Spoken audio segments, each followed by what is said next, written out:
place seems familiar.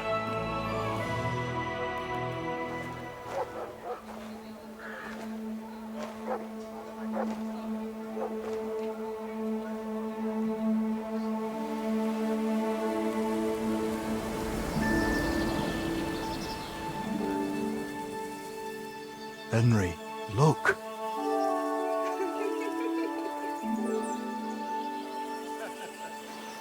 I spent the happiest years of my life in this forge.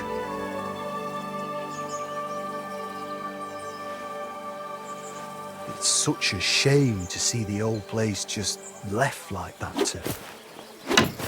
Henry! Stop that.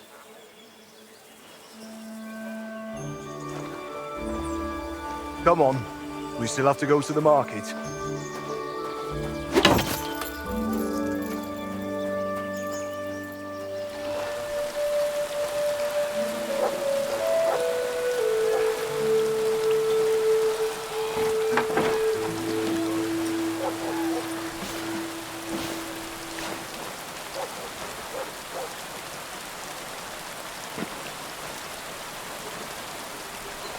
Looking for something, lad?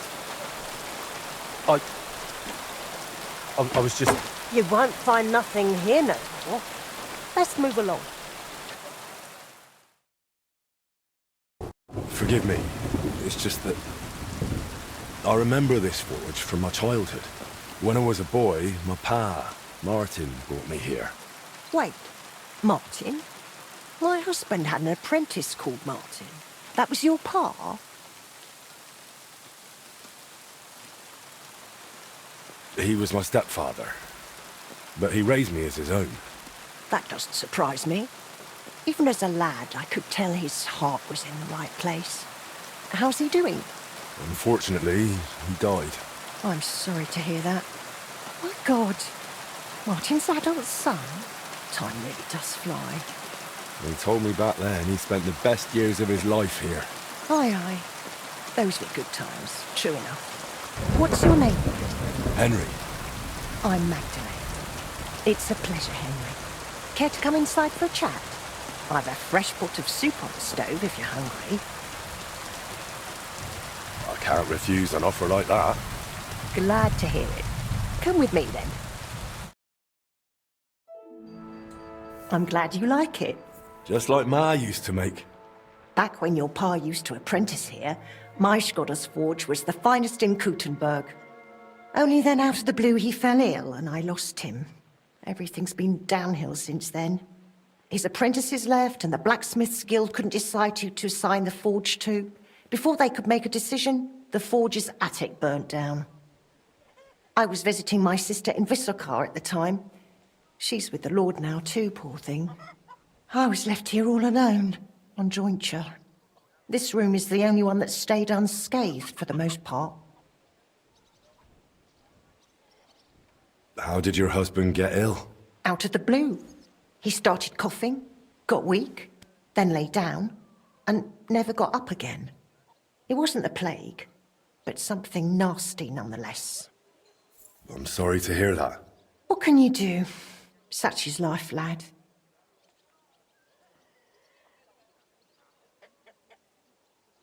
Did Martin really not want to take over his own forge? He was just a lad at the time, and taking over a forge is no easy feat. The guild has its own rules and who to assign it to. How did the forge's attic burn down? How do you think? Someone set it ablaze. Hard to say if it was just some brats or those good-for-nothings from the hole. That's the watering hole next door. But it doesn't matter now, they never caught anyone. All that came of it is that nobody's wanted the forge for 20 years. But look at me rambling on. I'm sure you're not interested in the rantings of some old crone. I am interested. It's kind of you to say that. I keep trying to explain to the guild that it's not a lost cause. We just need someone who will bring this place back up. But it's like talking to a stone wall year after year. The guildmasters are too worried about their own business to listen to me. But I'm convinced if we were to find a talented blacksmith, the workshop could be as beautiful as a chapel, like when my old Skodder used to run it. I could be that blacksmith. You're a blacksmith, like your pa? Christ, of course you are. I should have known. It only makes sense after all. I can get my hands on some coin. And you're right, such a famous forge shouldn't be left to fall by the wayside. If you were to take it over, that would be wonderful. Only you'll have to talk to the guild about it first. They make the rules. I reckon Master Bushek the Elder has the most common sense when it comes to this place. He might be able to help. He has an armourer's workshop in the town hall quarter. Hopefully he'll hear you out. But be warned, from what I know, the guild is careful not to let anyone that isn't from a blacksmithing family into their ranks. So don't mention Martin wasn't your birth father. It would only hurt your chances. Thanks for the tip. I won't say a word. Thanks for the soup. Good luck to you, Henry.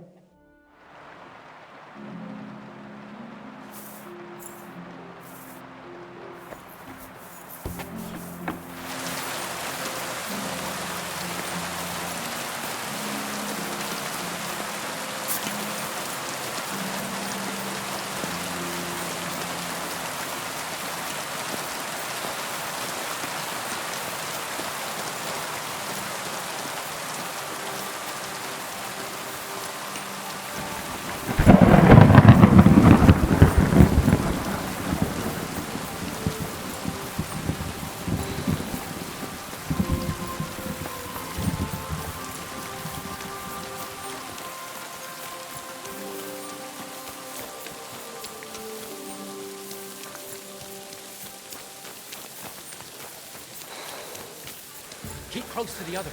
It's not safe here. Greetings to you. Same to you.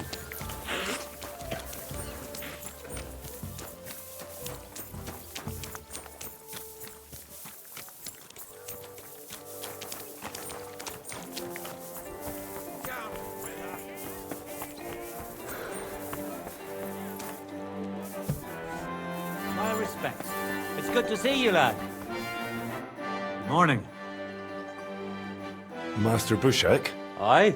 I'm Henry of Skalitz. I'm interested in Master Skoda's old burnt-down forge. I spoke to his widow, Magdalena, about it. For Christ's sake. She didn't pull you in off the street, did she? The mad old crone?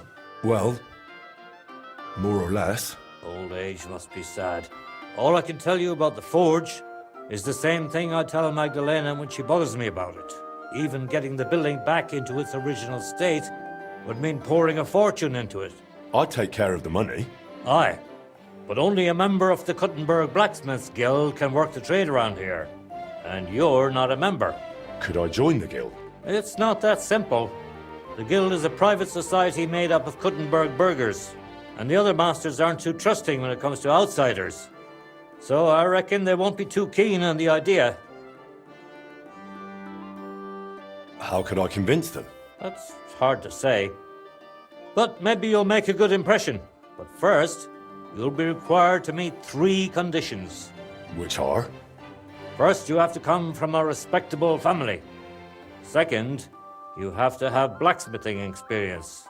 And third, you'll have to compete the guild's trial. Tell me, blacksmith, what sort of family do you come from? And what's your work experience? Not only do I come from a respectable family, but a blacksmith's family too. You probably knew my father. Oh? Where would I know him from? From here. His name was Martin, and he used to be old Skoda's apprentice. Wait, Martin? Your pa is Frisky Martin? Frisky? Aye, of course, Frisky. We used to call him that because, well, that doesn't matter. How's he doing these days? I'm afraid he's no longer with us. He was killed during the raid on Skalitz. Christ. I'm very sorry to hear that. When I knew him, he seemed like a good bloke and quite a talented swordsmith. Some of the masters were good friends of his. They were the same age at that time. To tell you the truth, that will likely affect your chances as a contender. As Frisky's son, you'll have a great opportunity to make an impression. So you'd better make the most of it. As far as experience, I helped at my father's forge. We made a sword for Sir Radzig Cobbler of Dvorets together. Kobila, eh? The royal hetman. Is there any way for you to prove it? I have the sword here. Would you like to see it? No need. I'll trust you. But if the other masters happen to ask, be ready for anything. It seems answering questions about your family and experience won't give you trouble. Now for the most important part. Are you ready for the guild trial? What does the guild trial involve? The guild trial consists of a verbal exam and a practical exam. First, you'll have to answer a few tricky questions from my colleagues. And after that, you'll forge a sword to the best of your abilities right before their eyes. Of course, the trial comes at a small fee for each try. Well then, do you feel up to it? What does the verbal exam entail? In short, all the basics every good blacksmith should know. Can you read, at least a little? I can. Quite well, in fact. Glad to hear it. Everything you need to know is neatly laid out in this handbook on blacksmithing. And for a small fee, I'd be happy to sell it to you. I'm interested in the handbook. Here it is. You won't regret it. I'm not ready for it yet. Then go and brush up.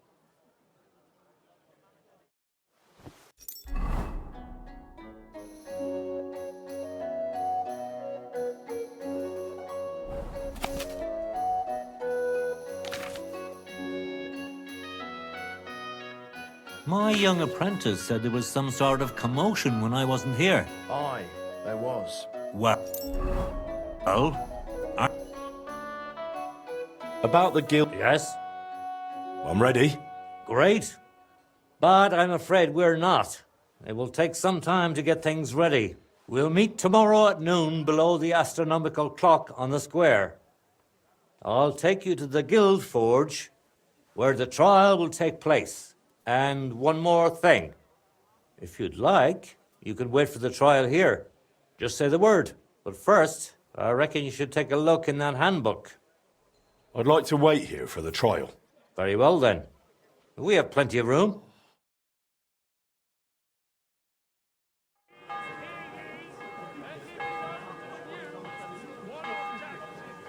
Should we get going?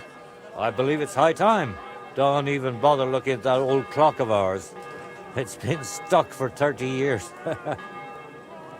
It seems all the other masters are looking forward to what Frisky's son can do. You'd better make a good impression. Come now. The guild forge isn't far.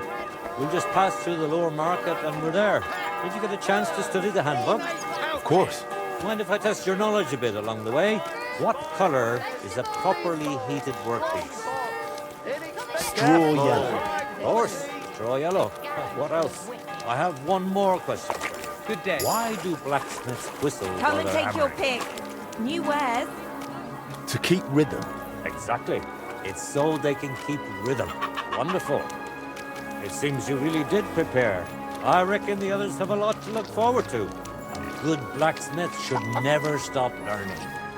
That too is important to our guild. I have a number of designs in my armor smithy that I collected on my travels throughout the kingdom. It's quite a unique collection. And the best part is, I'm happy to share it with others. Stop by any time. Learn to make something new. Your customers will surely appreciate it, but let's not get ahead of ourselves. Your trial still awaits. Just a little further now. Hail Mary.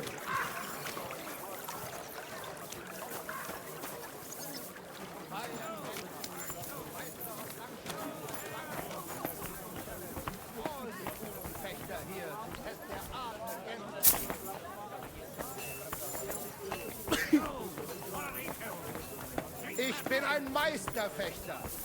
I give you my word of honor. He who does not believe my word may try his skill against mine.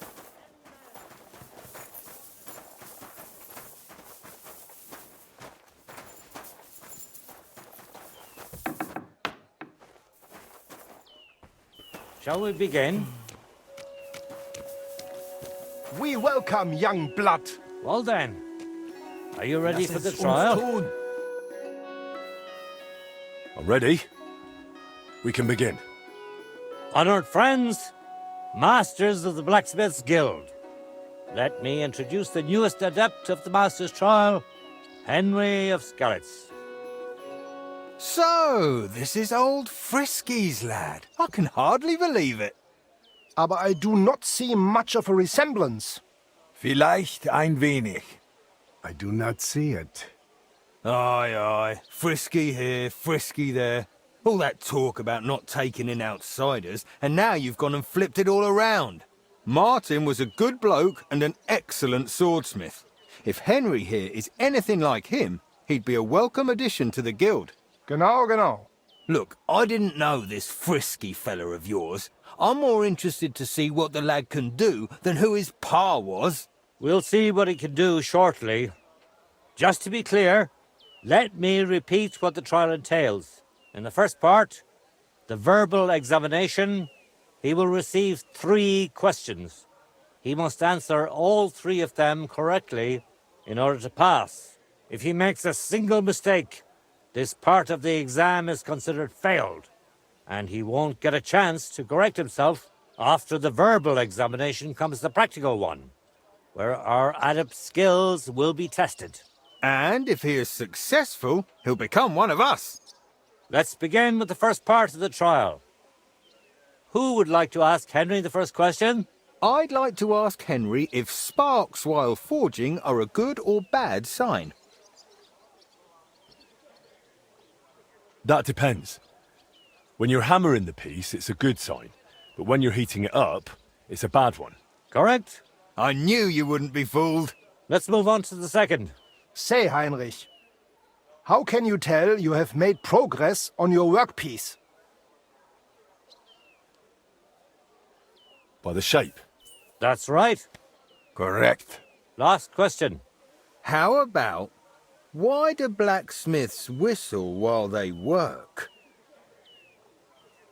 To keep rhythm. That's correct. At least that. You answered all 3 questions correctly. Now, just to complete the practical exam, Henry, your task will be to forge a guild sword right in front of our eyes. Here's the design for it, as well as the materials. I'm sure you know what to do with them. Viel Glück. Let's see what you can do, young Frisky.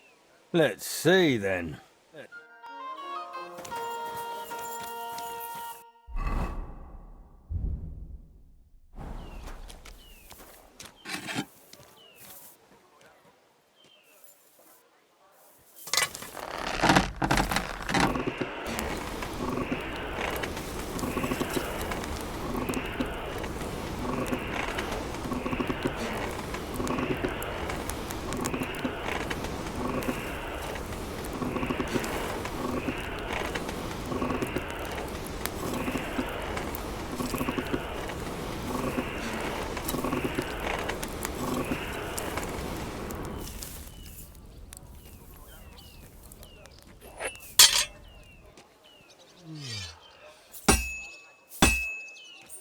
Nothing special so far. Take a look at that.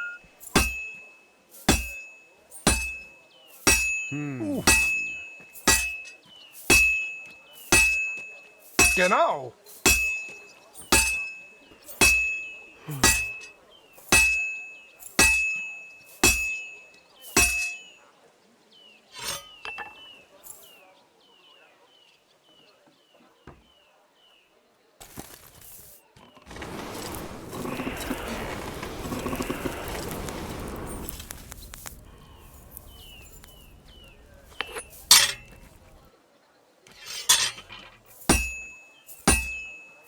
Let's see, then.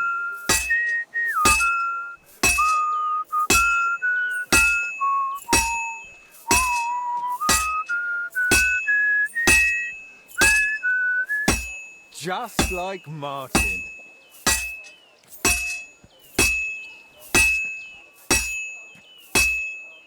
Komm schön.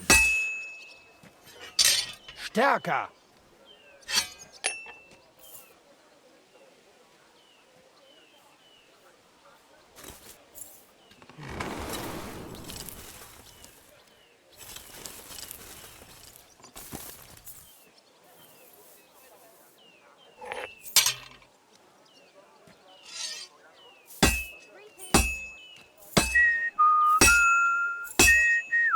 next?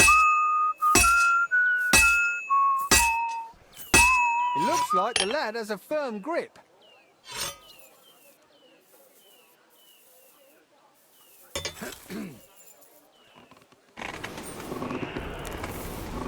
Konzentrieren!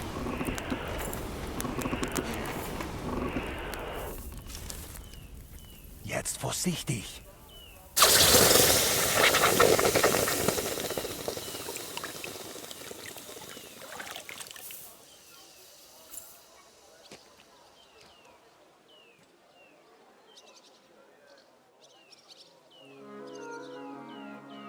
All done? Let's see what you made.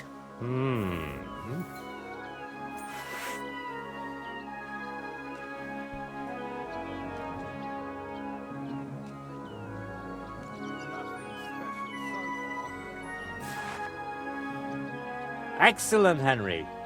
Good work. I'm glad you didn't disappoint.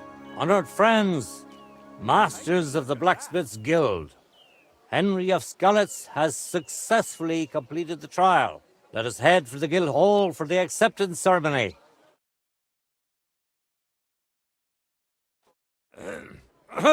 After successfully fulfilling all requirements, I'm proud to announce our guild has grown by a new member.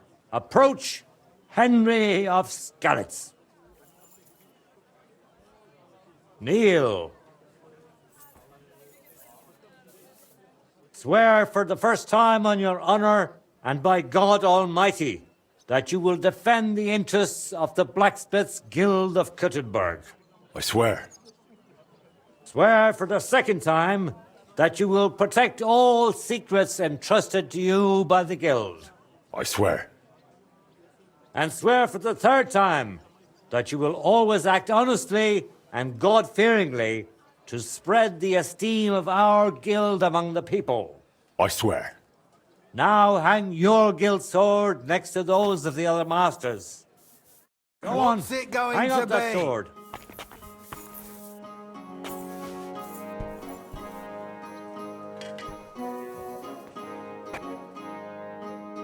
Welcome to the guild, Henry. It's now up to you to say a few words.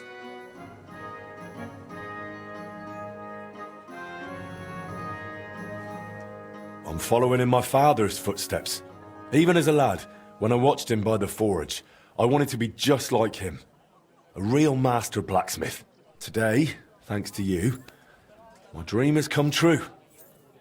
And here in Kuttenberg, where Pa spent the best years of his life, I like to think he'd be proud of me. He would be, without a doubt. In any case, from this day forward, Henry is to take over Skoda's forge and repair it. He therefore acquires the right to use it with one obligation, and that is the accommodation of the widow Magdalena. The guild rents her jointure after the death of her husband. That will be your responsibility now, Henry. That won't be for much longer anyway. She's a kind woman. I'll be happy to help her. We'll see about that once she goes poking her nose into everything at the forge. It sounds like you have your work cut out for you, Henry. But like all hard work, the results will surely be worth it. The ceremony is now over. What are you still waiting for? Good day.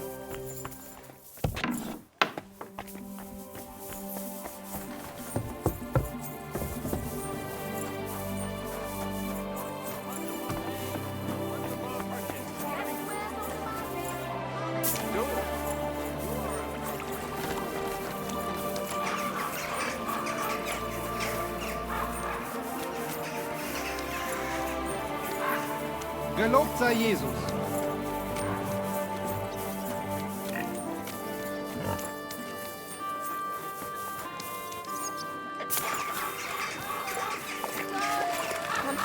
God be with you, my friend.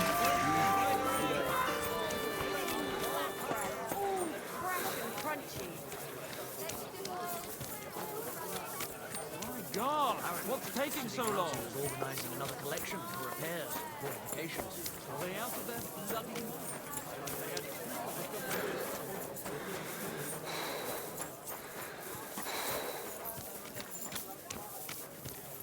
God bless.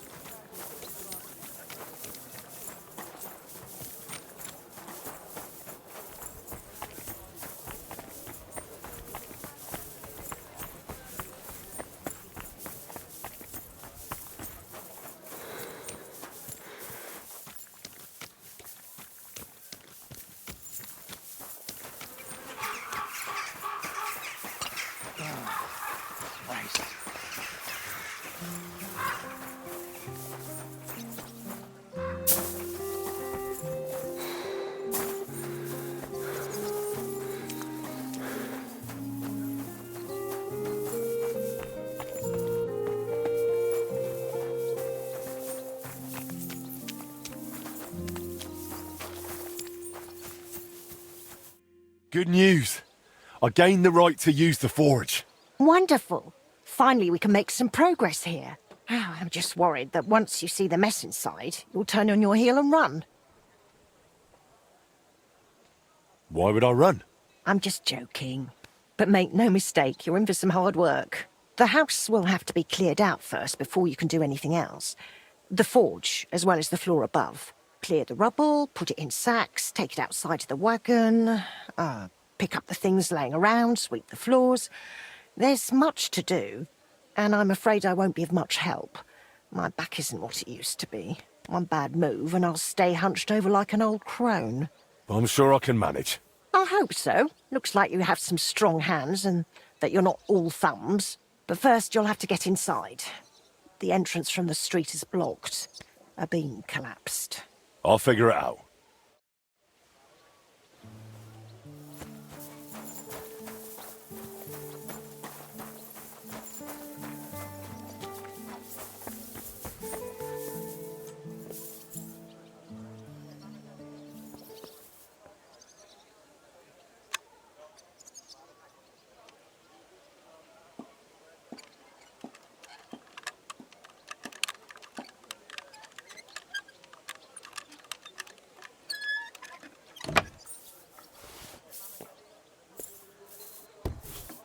I wonder what's in store for me here.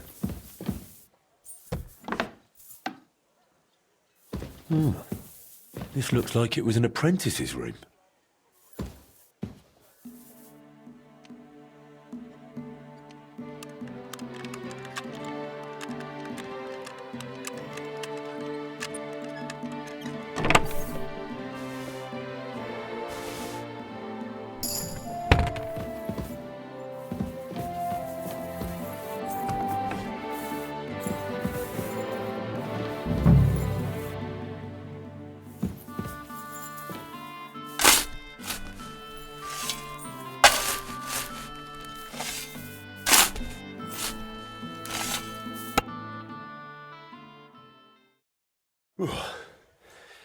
Now just to put it in a sack and take it to the wagon.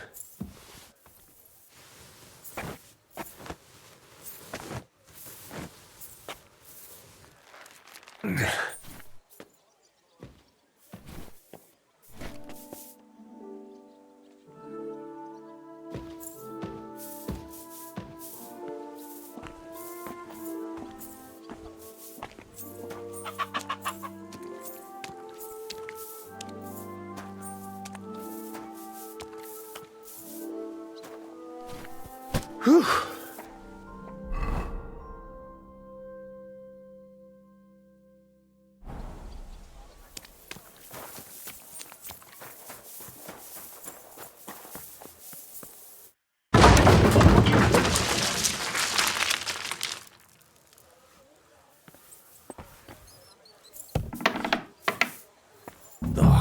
You've got to be kidding me.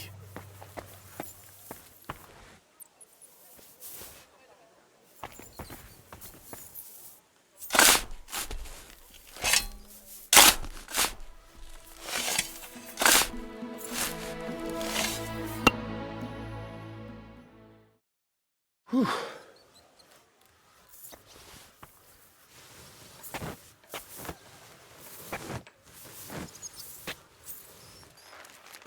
Come on.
My lord, it's even worse than I thought in here.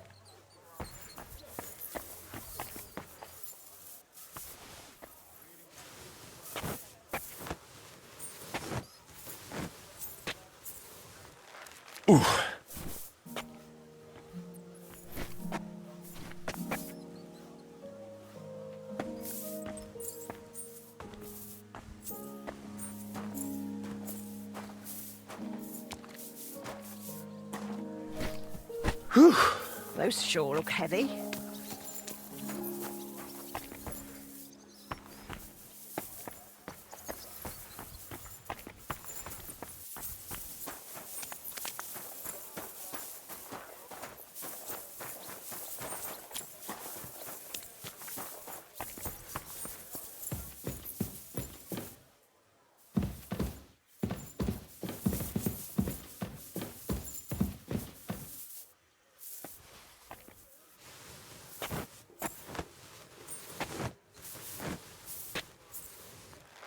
Oh, Christ, that's heavy.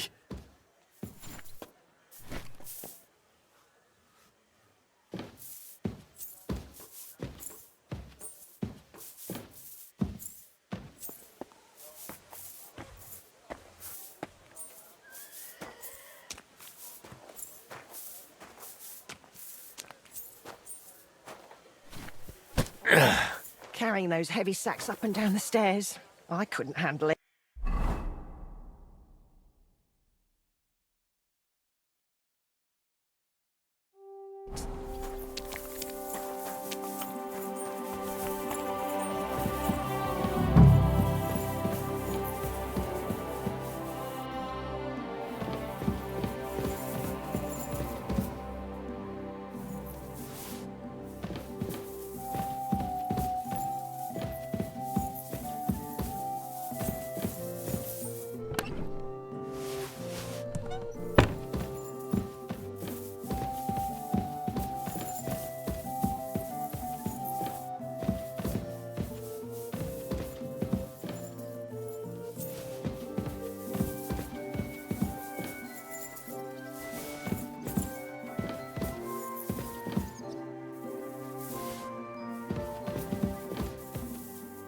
I reckon I can still use these materials.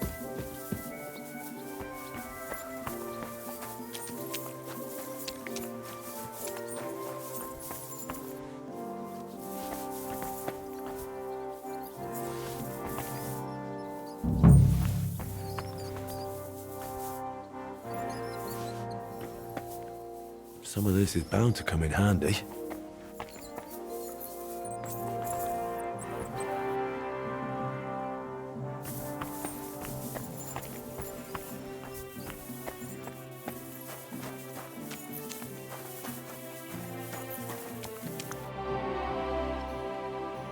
Till we meet again, Henry.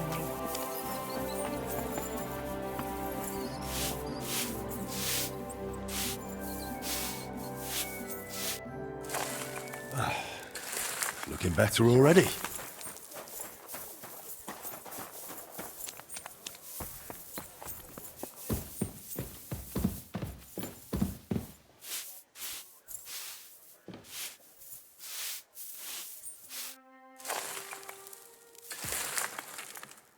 What's this?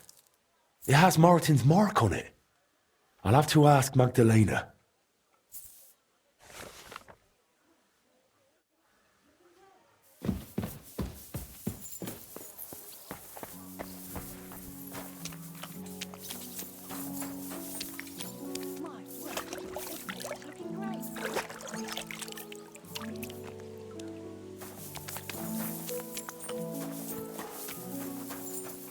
My word, you really are a handy lad. And hard-working too. I like to see that. You see this, Skoda? Your forge is finally in good hands. I found this. The mark Martin used to use is on it. Do you know what it could be? Aye, that looks like one of the sketches for that grand project of theirs. They always met up in the evenings after work. All hush-hush, and over something so silly, no less. Why did they meet up? Because of the broken astronomical clock on the Rathaus Tower. Back then, the city officials decided they wanted it fixed, so they asked the masters of the guild to propose a solution. Your pa got all excited about it, then got my old Skoda involved, along with that other apprentice that was here. What was his name? Such a timid, quiet lad. Sakra. Oh, I can't recall, but I remember they did some work on it, but the city ended up changing its mind. What happened? They brought in some Italians, all the way from Padua or whatever it's called. And how do you think that turned out? They messed it up? It was a terrible disgrace. The Italians ended up running off along with the money. There was no money left for the repairs, and there still isn't. So the clock is still broken. I remember when it still used to chime. But what can you do? Better to discuss what you want to do with this place.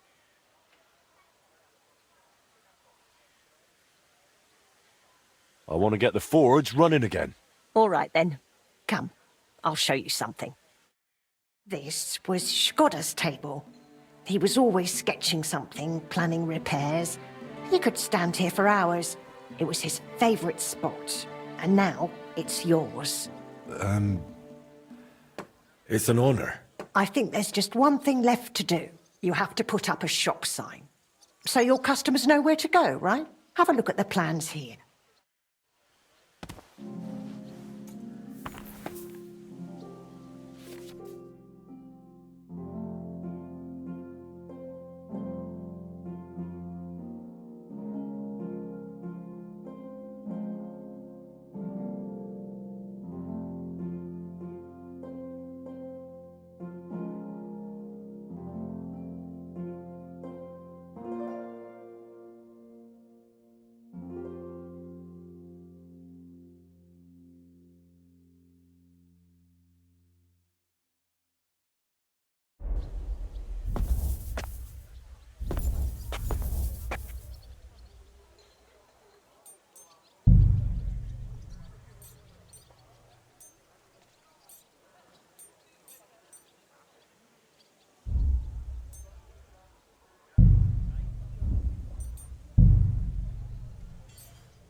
Good work, Henry.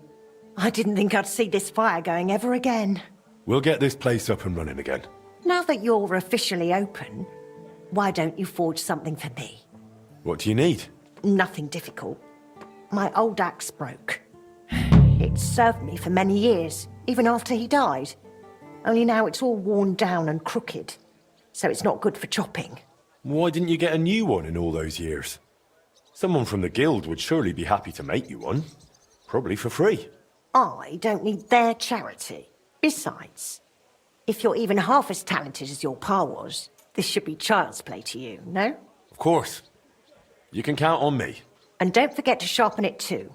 I can't chop with a dull axe.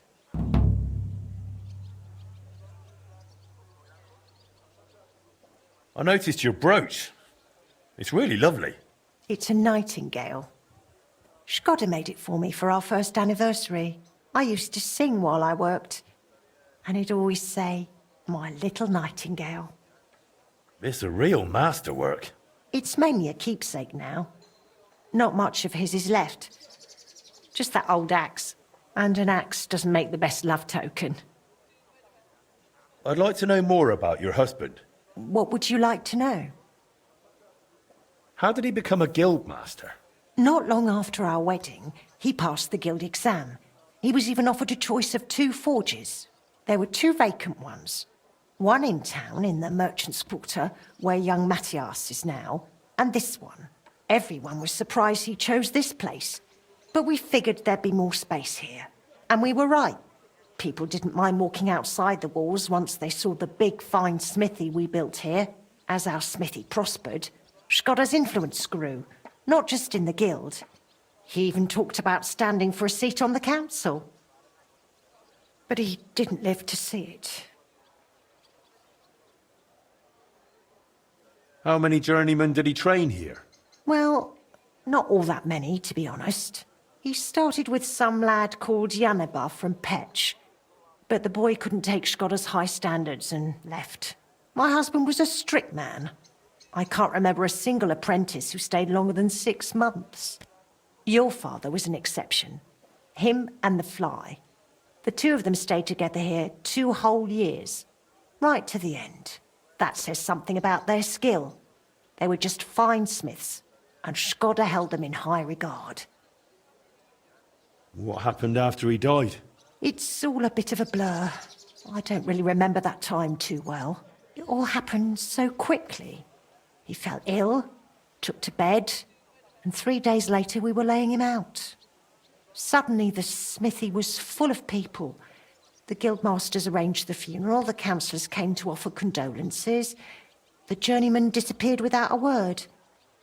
I went to my sister's for a time, and while I was away the roof caught fire. And the rest you know.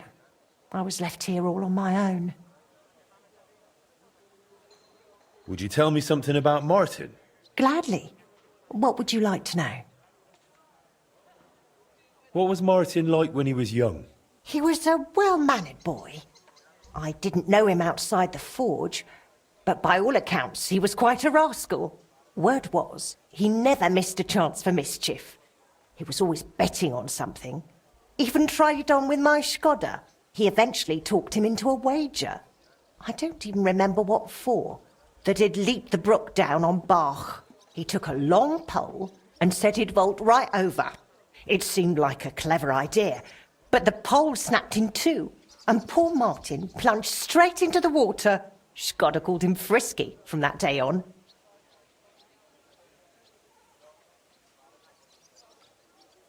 Why did he end up leaving Kuttenberg when things were going so well for him here?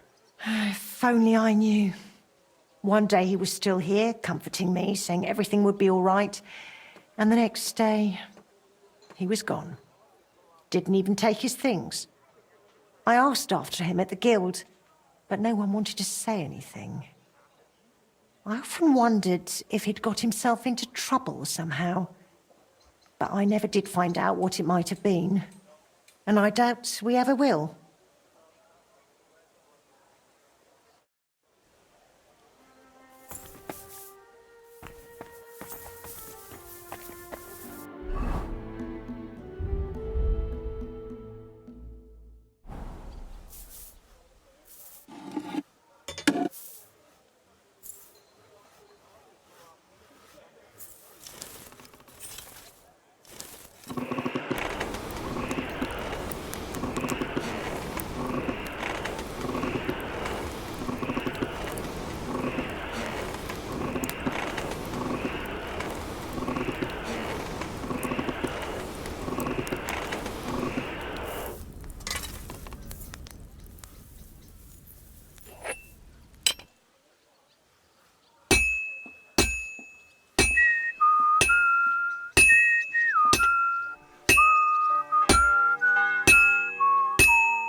looks like it's almost done.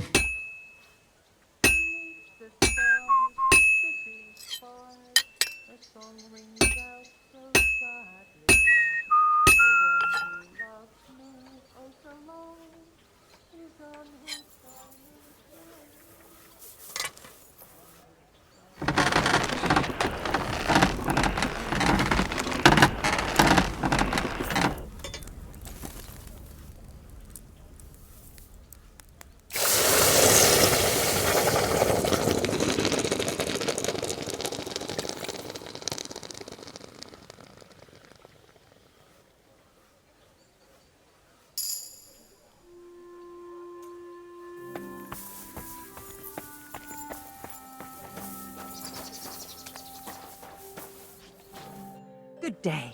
What would you like? Take care and have a pleasant evening.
I have that axe you wanted. Wonderful. Let's see. My word. This is really great work, Henry. Your customers will be tripping over each other to buy your products. Just be warned. People here in the city care more about the quality of work than in the countryside. If something is shoddy, they'll notice it right away. So, if you mess up a piece while forging and it ends up being low quality, it's best to just make a new one. All right? All right. Word will spread soon enough that locals don't have to go to the city to have something forged. And you'll have your first customers.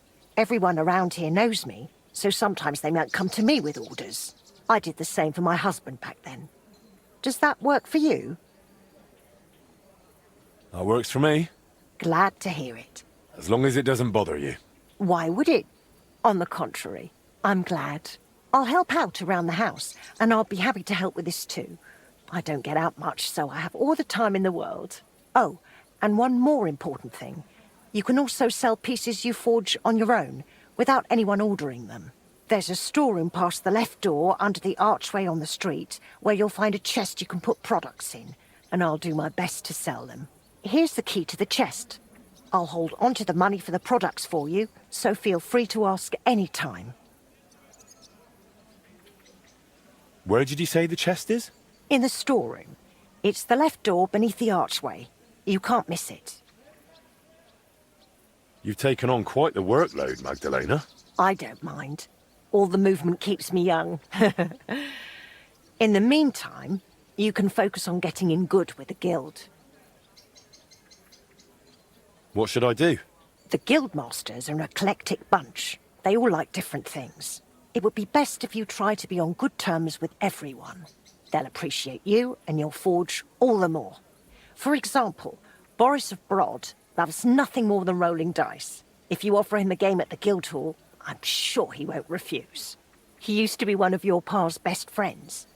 He might even tell you about some of their misadventures. I'm not sure I want to know.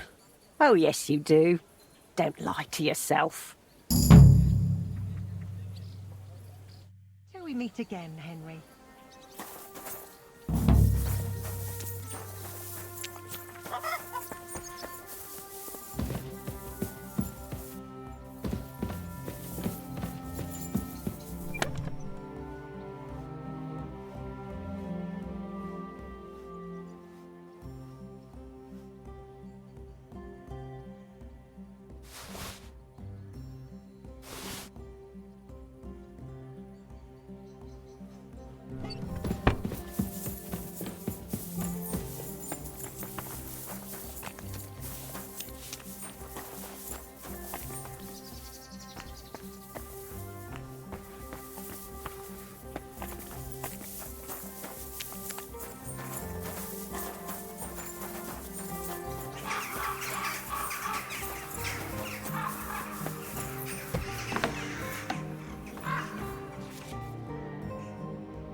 Whoa!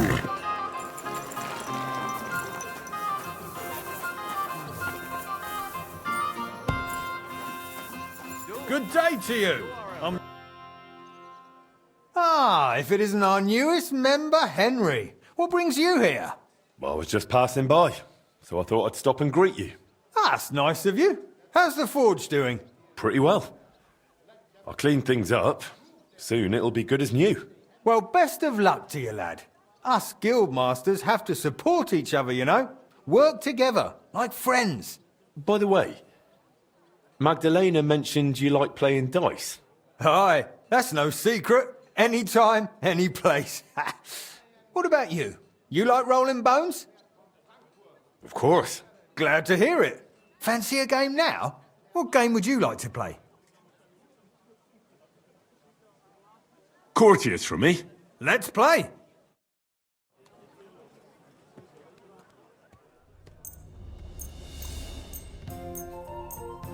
I hope Lady Luck will be on my side.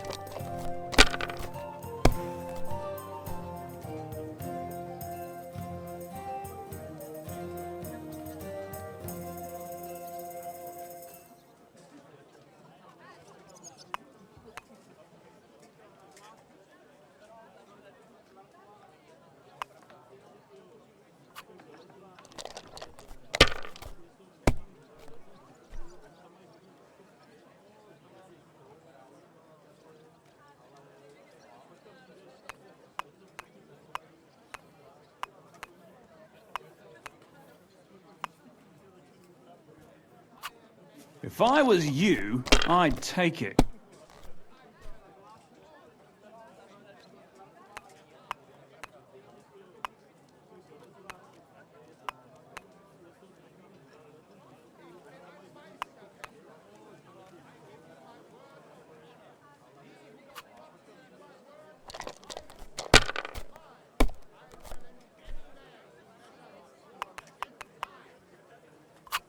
That's enough. Your turn.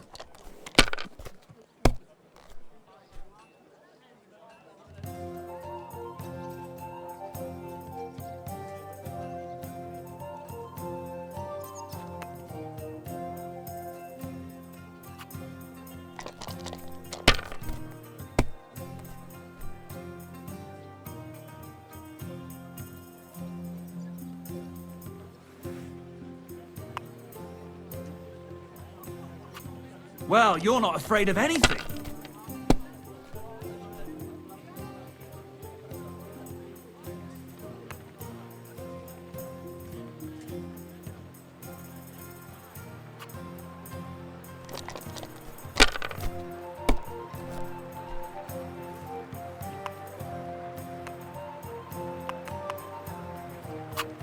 All right, that'll do.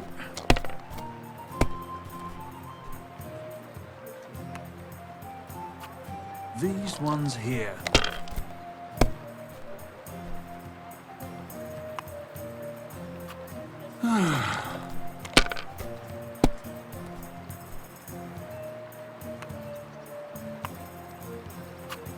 Damn it!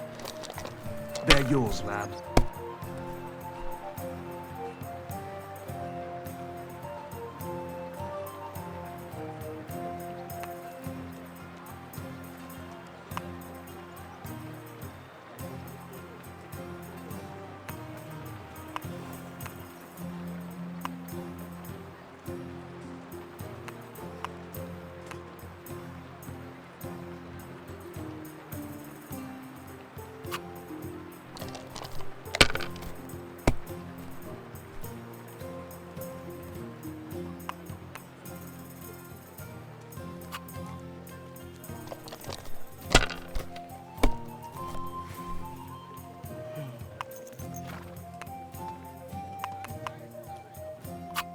Finished. Your turn.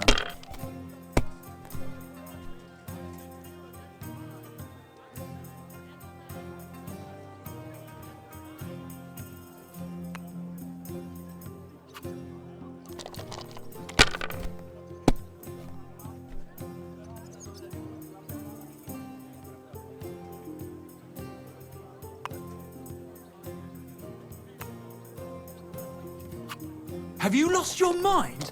You're going to lose everything.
damn it, I'm so... Well played. You play a lot better than your pa did. Frisky always had rotten luck at dice. Really? Aye, but he did more than all right for himself in other areas. You know what they say, unlucky at dice. Now listen, I had an idea. When you play dice, you could spread our guild's good name. What do you mean? Players in Kuttenberg and beyond always appreciate it when someone like a guild master plays a fair game with them. It'll help our prestige as well as yours, and I speak from experience. And so you have something to play for, even with some more discerning opponents. Take this. Thanks. And one more thing. When me and the other masters had a good look at you during the ceremony, you seem like the type of fella that's been through a lot despite your age. Am I right? You're right.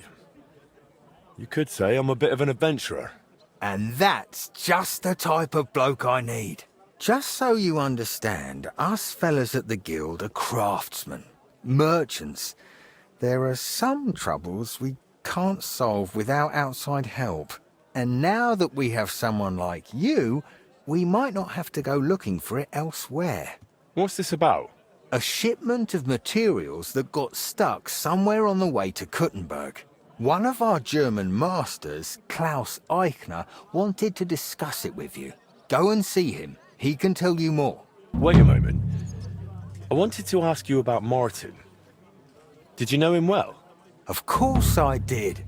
All the blacksmith's apprentices in the city knew each other. We were one big group, but it was different with Frisky. That was real friendship. The things I got up to with him and Fly. These days, nobody would believe me. Who was Fly?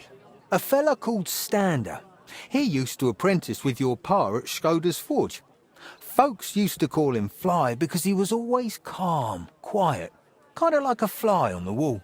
But when he got pissed off, he could really buzz, believe me. He sounds like he'd be worth talking to. Aye, only he left the burg, and God knows where he is now. Maybe one of the other masters will know more. Try asking them about him. What did you get up to together? Ha! Things that aren't polite to talk about, lad. Girls, taverns, all sorts of nonsense. Maybe I'll tell you sometime, once we get to know each other better. I hear he and Skoda tried to fix the astronomical clock. Aye, everyone wanted to back then. But Frisky and Fly said they'd made some progress. But they could have just been yanking my pizzle. Well, I don't think Martin was the type of person to joke about things like that. I suppose you're right. I reckon if he was still alive, he'd still be trying to fix it. But anyway, don't let me keep you. I'm sure you have your work cut out for you at the forge.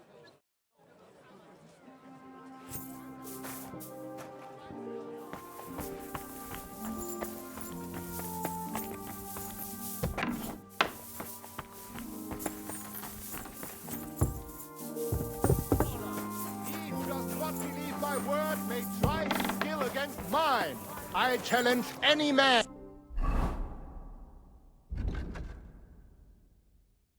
Ward against mine.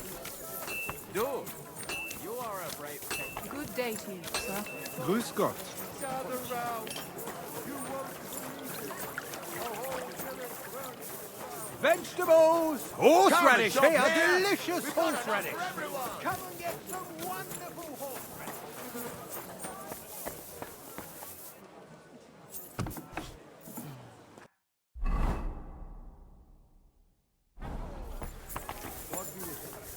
Carrots, parsley, fresh vegetables.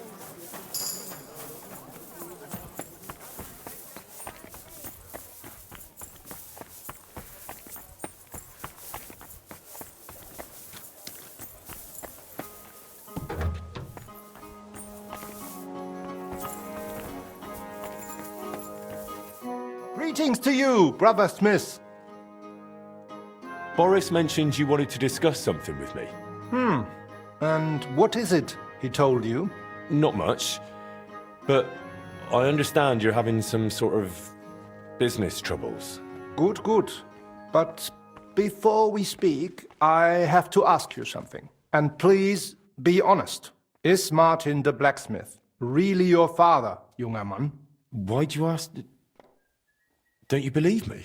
Ich möchte dir trauen, but I have a good memory for faces. And to tell you the truth, you do not resemble your father much.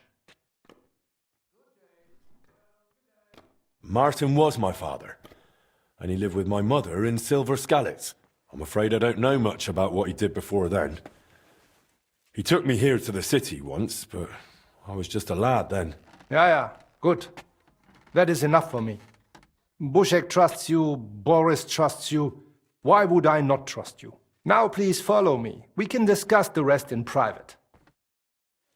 Ach, ja. It is always easier to think over a cup of wine.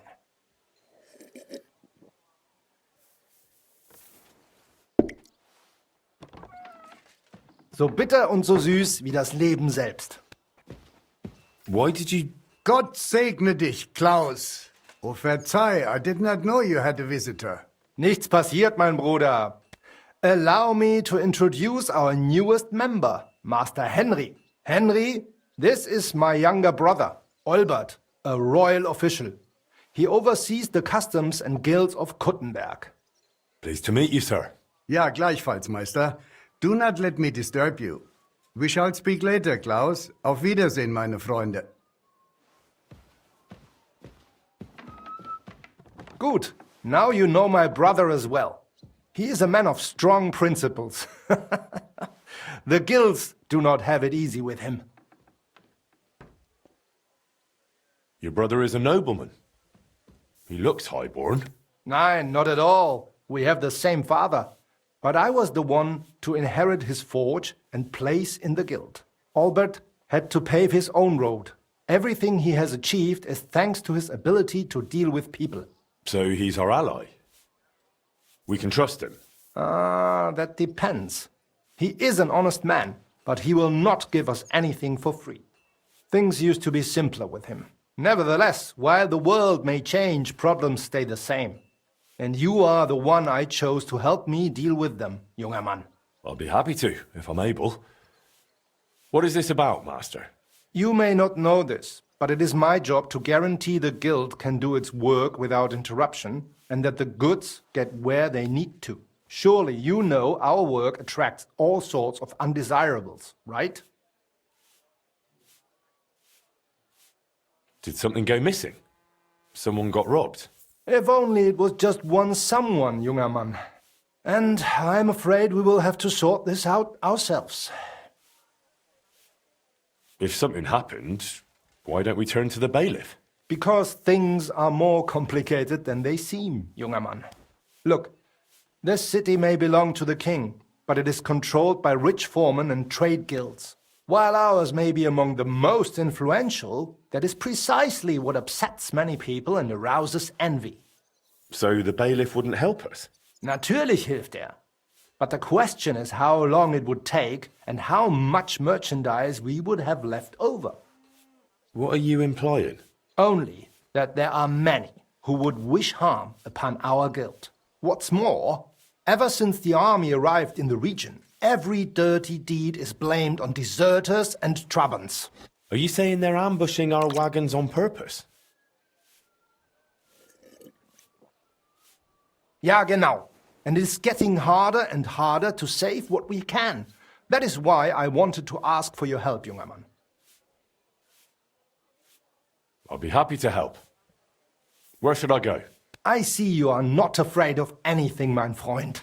Well, I don't mind getting my hands dirty when it's for a good cause. Good, good. That is just what we need. A supply wagon on his way from Prague disappeared yesterday. It was likely attacked. It is some rotten luck.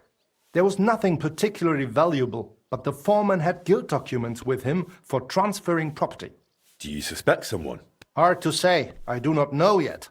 But those documents will cost us dearly unless we get them back, assuming those blackguards have not already burned them. So you think there's more of them? Ja, das stimmt. I would guess they have a camp somewhere nearby. I understand. I'll have a look around and try to find those documents. Gut gemacht. Tell me, how do you plan on doing it? Easy. I'll find those wretches and send them straight to hell. Oh, wirklich? That sounds risky. I would do it at night at least, Junge. I will give you some potions and weapon coating. But be careful. It is highly poisonous. Thanks. That'll come in handy. The documents you are looking for have a green seal with the guild's symbol, and they were in a leather case originally. I doubt those blackguards know how to read, so perhaps you will get lucky and find them lying around or maybe in some crate or chest. Is there anything else? Nein, das ist alles. Get those documents back if you can, but remember, du solltest vorsichtig sein, junger Mann.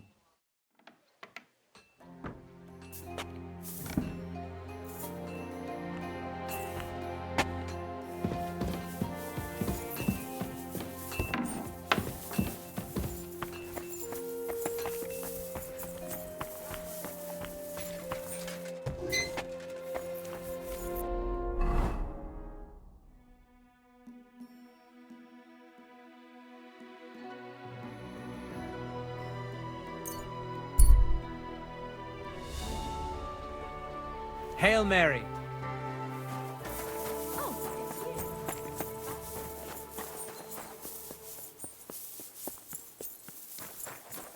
What is it? Are you whistling just for fun? Watch out, Danny!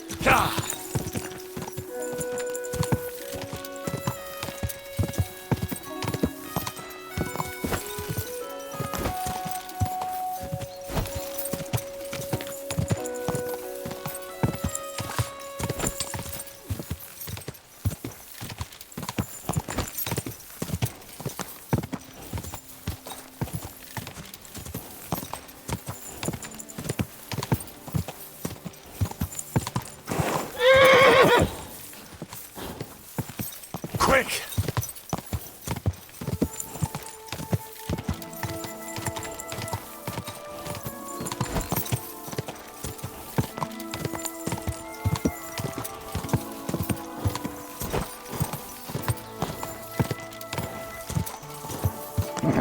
Keep it up.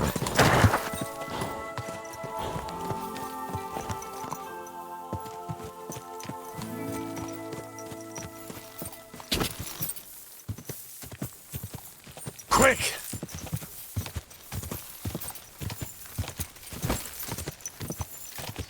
They attacked the guild's wagon and stole those documents over here. Master Eichner wanted me to look for them.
Fuck off, I thought I'd kill you.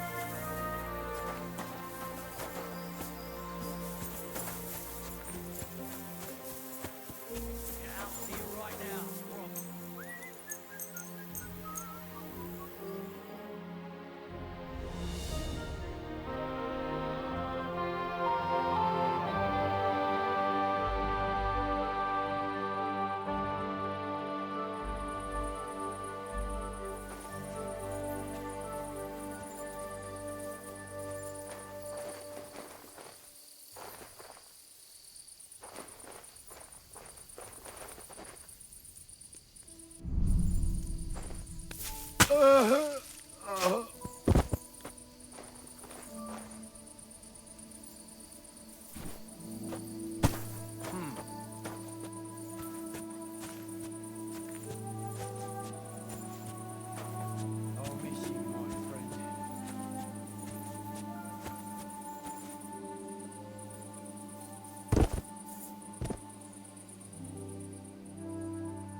Why do we even do this?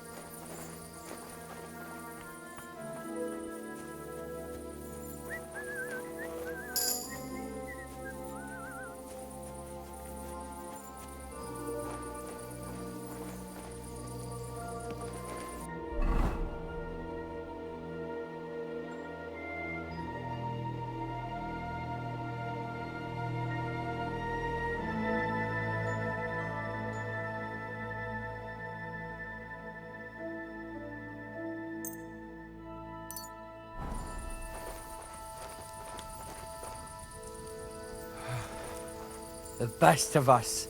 Huh?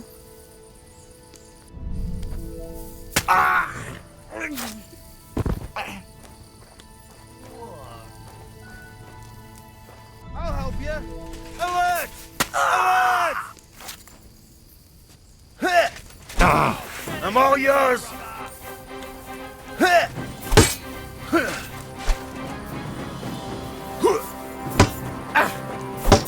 Show your stuff.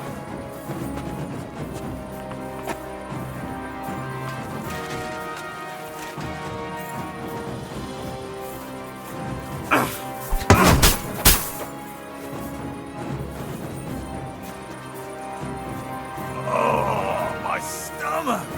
Come on then! Food poisoning! Ha! You want to try me? I knew it was oil. I feel awful.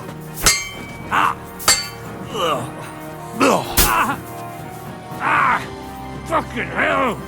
I'm all yours! What the fuck was that?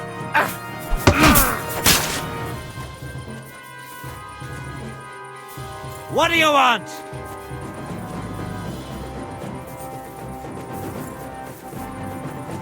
Oh, my stomach! I must have food poisoning. I'm all yours!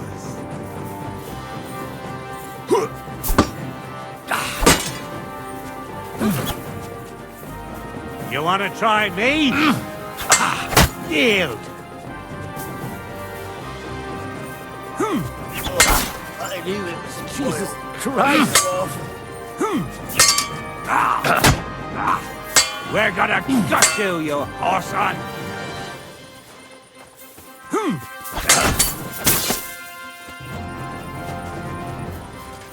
You wanna try me?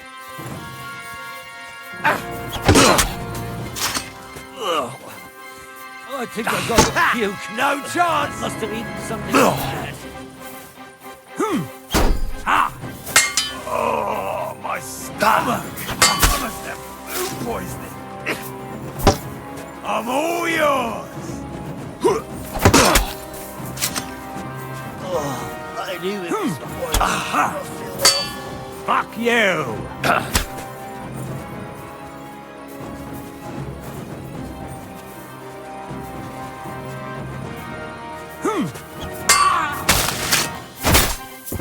You wanna try me? That was something.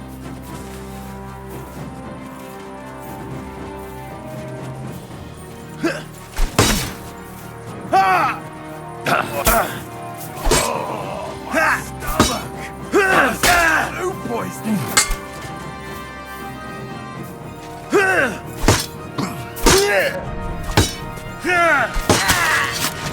Show your stuff!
Apparently, the city council is organizing another collection for repairs to the fortification.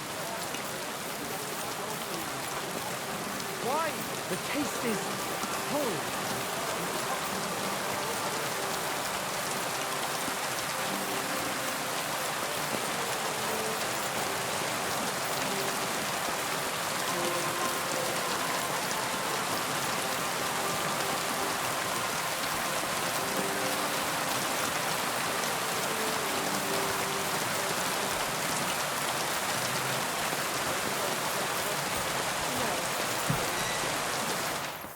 Greetings to you. What can you do? Was wünschst du, mein Freund? I got lucky. I managed to get back those stolen guild documents. So you found the scoundrels that did it?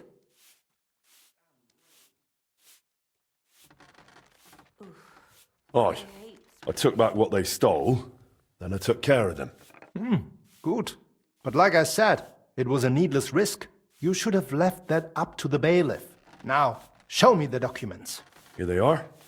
These are the only ones I found with our seal. Oh, mein Gott. Is this really all the documents? Why? Is something missing? Schwer zu sagen. But I think something else is behind this. It seems I will have to have a serious talk with the Brzevnov abbot. But that is for me to worry about. You did your job perfectly. And the other masters will hear about it. You can be sure of that. By the way, I heard you are looking for a man called Standa, whom they called Fly? Aye. Do you know something about him? I asked my contacts and found out he went to Horshan. Apparently he worked as a blacksmith in the mines. Why are you looking for him? Boris told me Fly used to apprentice at Skoda's forge with my pa. Maybe he has some stories to tell. Ja, das ist möglich.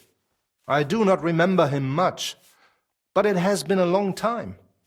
That it has. We'll see what he remembers. Anyway, thanks for the help. Nein, thank you, mein Freund. Und wenn es dir nichts ausmacht, I will mention this to the others. The guild should know what you have done for them.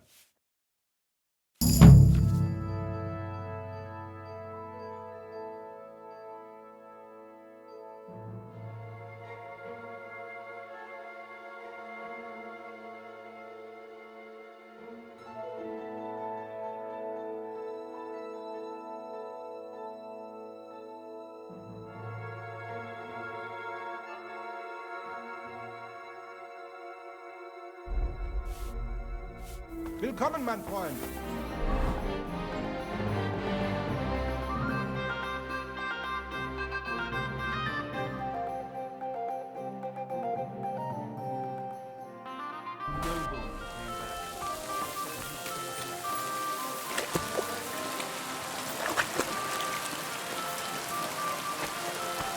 God bless you.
Whoa.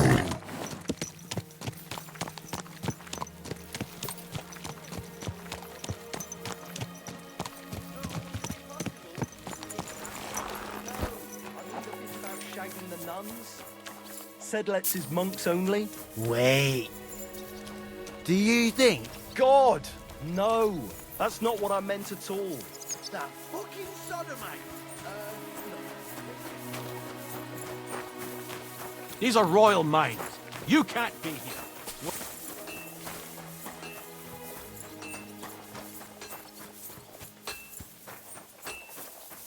Greetings. Greetings to you too. Fucking hot. The Lord be with you. What do you need? Are you blacksmith Stander? No, I'm Honza. Stander worked here before me. Then he messed up his hand and couldn't smith no more. So I got the job. And do you know where I could find him? He started working the shaft as a regular miner. He lives nearby in the miner settlement. See you soon, my friend. Careful.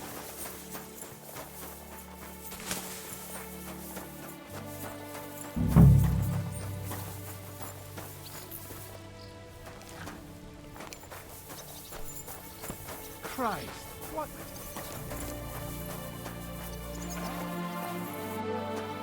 What?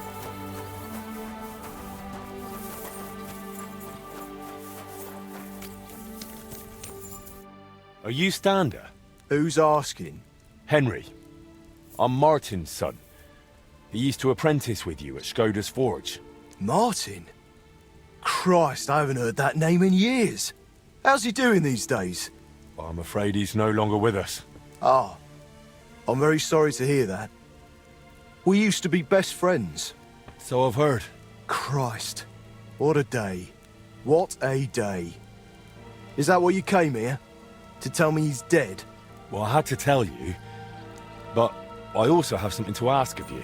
All right, but this isn't the best time, to tell you the truth. Why? What's going on? I don't know if I can... Oh, but you are Martin's son. It's not like I have anyone else to talk to anyway. I'm in trouble. Big trouble.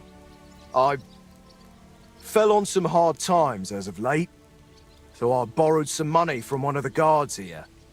I had to sign a contract with him. I was going to pay him back today, so I went to see him, and now he's claiming I'm late. I paid back what I owed him, but he says if I don't pay him the interest too, he'll break both my arms. He says it was all in the contract I signed. I can't read, you see. He swindled me. There's no way I can get that much money in time. Say, Henry, I know it's a lot to ask, but you look like a tough bloke. Could you try to convince him to take pity on me? Where can I find the fella? He's out patrolling on the road. He's a catchpole. And you can tell he's a moron at first glance. Christ, I hope nobody heard me. Why are you so afraid of him? Because he's a madman. He'll beat the shit out of you just for the hell of it. The miners call him Leech.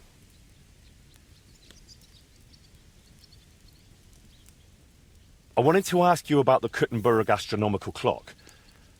I heard you and my pa repaired it together. Look, I don't have time to think about the bloody clock. That bloke is going to break my arms. All right, then. I'll sort out your debt with the guard. Thank you, truly. Thank you, but watch out for him.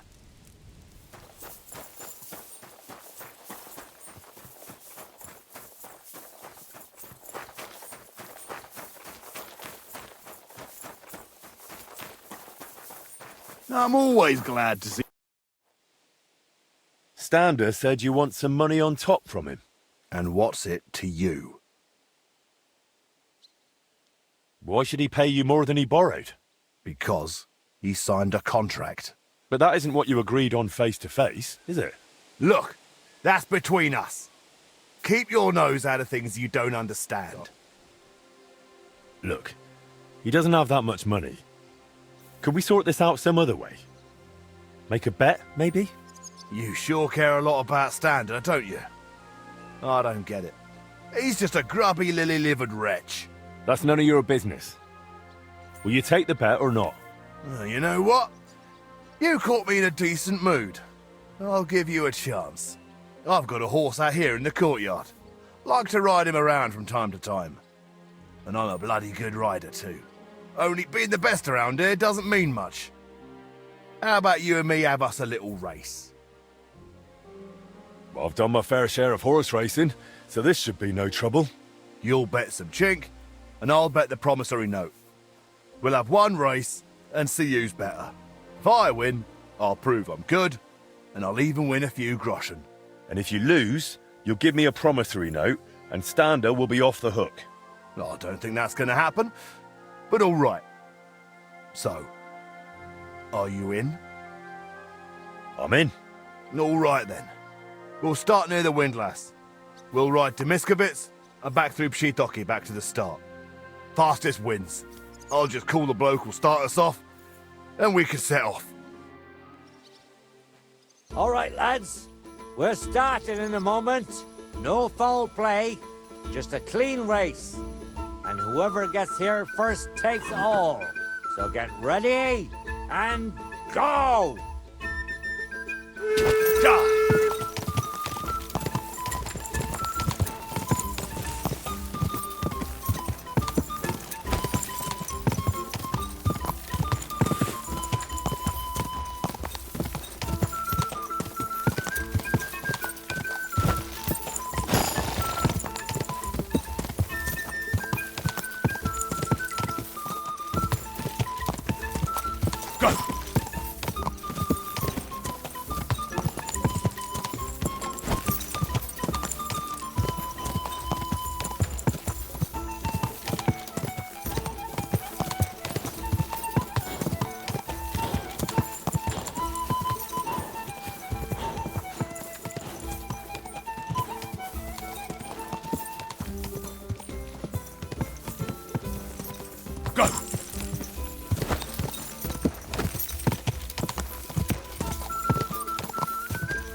Which way now? Come on.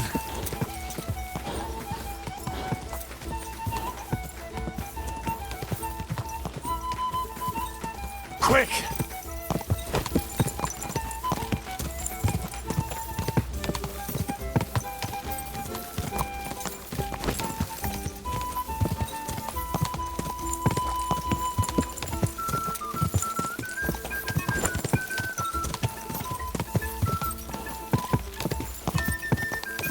Quick!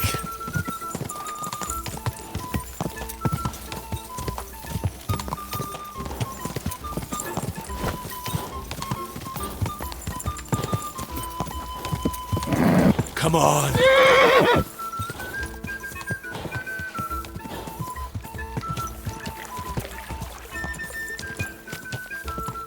Hang in there! Come on! Yeah.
Come on.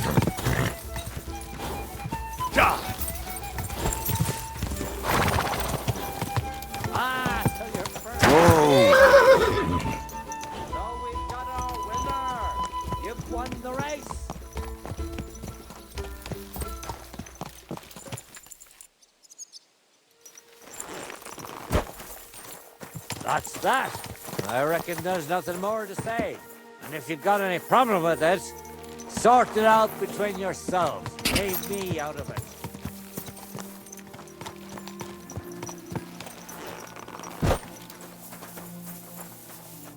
Bloody hell. What kind of horse is that? It flew like the wind. I can't believe you won. But fine. A bet's a bet. Here's the promissory note. And my coin? Oh, right. Almost forgot. Here you go. Good. And leave Stando alone now. Got it?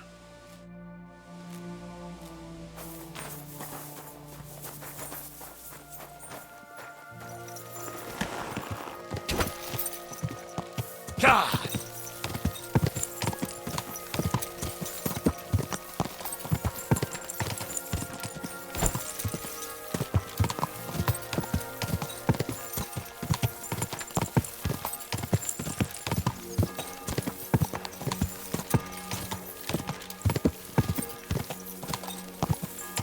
Quick!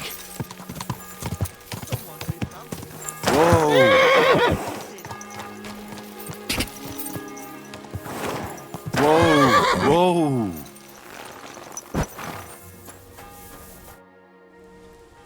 I sorted out those problems of yours with the guard. He'll make do with what you originally owed him. You're even. Here's the contract. Thank you. Truly thank you. You wanted to talk about the astronomical clock. But why with me? The guild assigned me Skoda's old forge, so I'm fixing it up. And while I was cleaning, I found a plan of the astronomical clock. Magdalena told me the two of you tried to repair it on your own back then. Wait. You're the master of old Skoda's forge now. That I am. Well, I'll be. And Magdalena is still living there? She is. That's good. How's she doing? She's doing all right. She was sad to see how long the forge was in disrepair. And living in a half-broken down house must have been tough. Poor thing. When old Skoda died, she must have been through a lot. I have to go and see her. I have to see her and apologize. I just have to. I don't want to be here anyway. You reminded me of the old times in Skoda's forge and damn it. I'm a blacksmith, an armourer. I was almost ready for the master's trial. Oh, only I can't fight for my place in the sun. I never could. That's why I'm rotting down here in the mine. But maybe it's not too late. I'll try and find some work in a forge, somewhere near Kuttenberg. Maybe in Bach. But first, I'm going to Skoda's forge to see Magdalena. And nothing is going to stop me.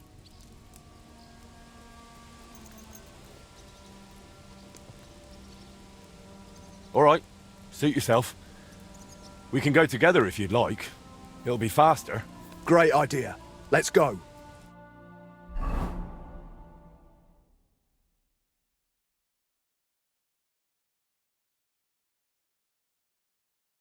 God be with you.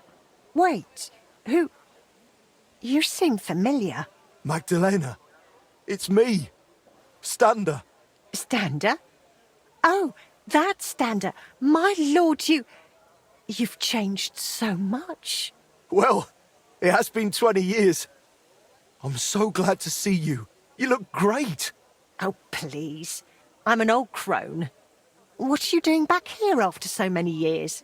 Henry here reminded me I left you alone here back then. And I came to apologise. There's no need to apologise. Really, everything is better now.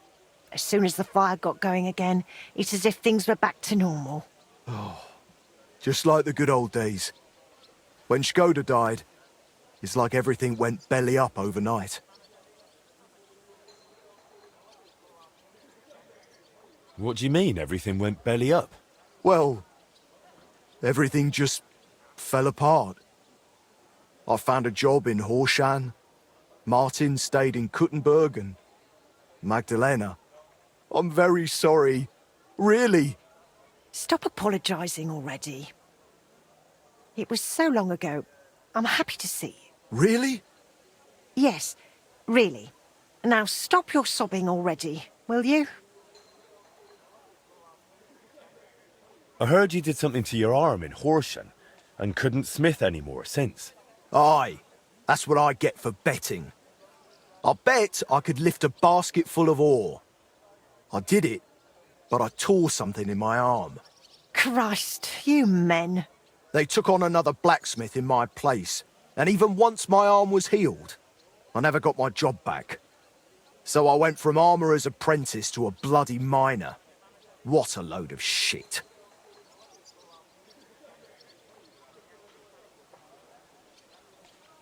How far did you get with repairing the astronomical clock? Pretty far. We went to see the clock, found what wasn't working, and started making the parts needed.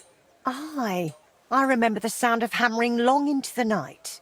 We hand-forged gears for the mechanism we wanted to set the clock to. I suppose you could call it the metal heart of the clock. It was a hell of a lot of work. Then we hired a goldsmith's apprentice to put the whole thing together. He was a canny lad, only he turned out to be a right bastard and ended up fleecing us. I didn't know that.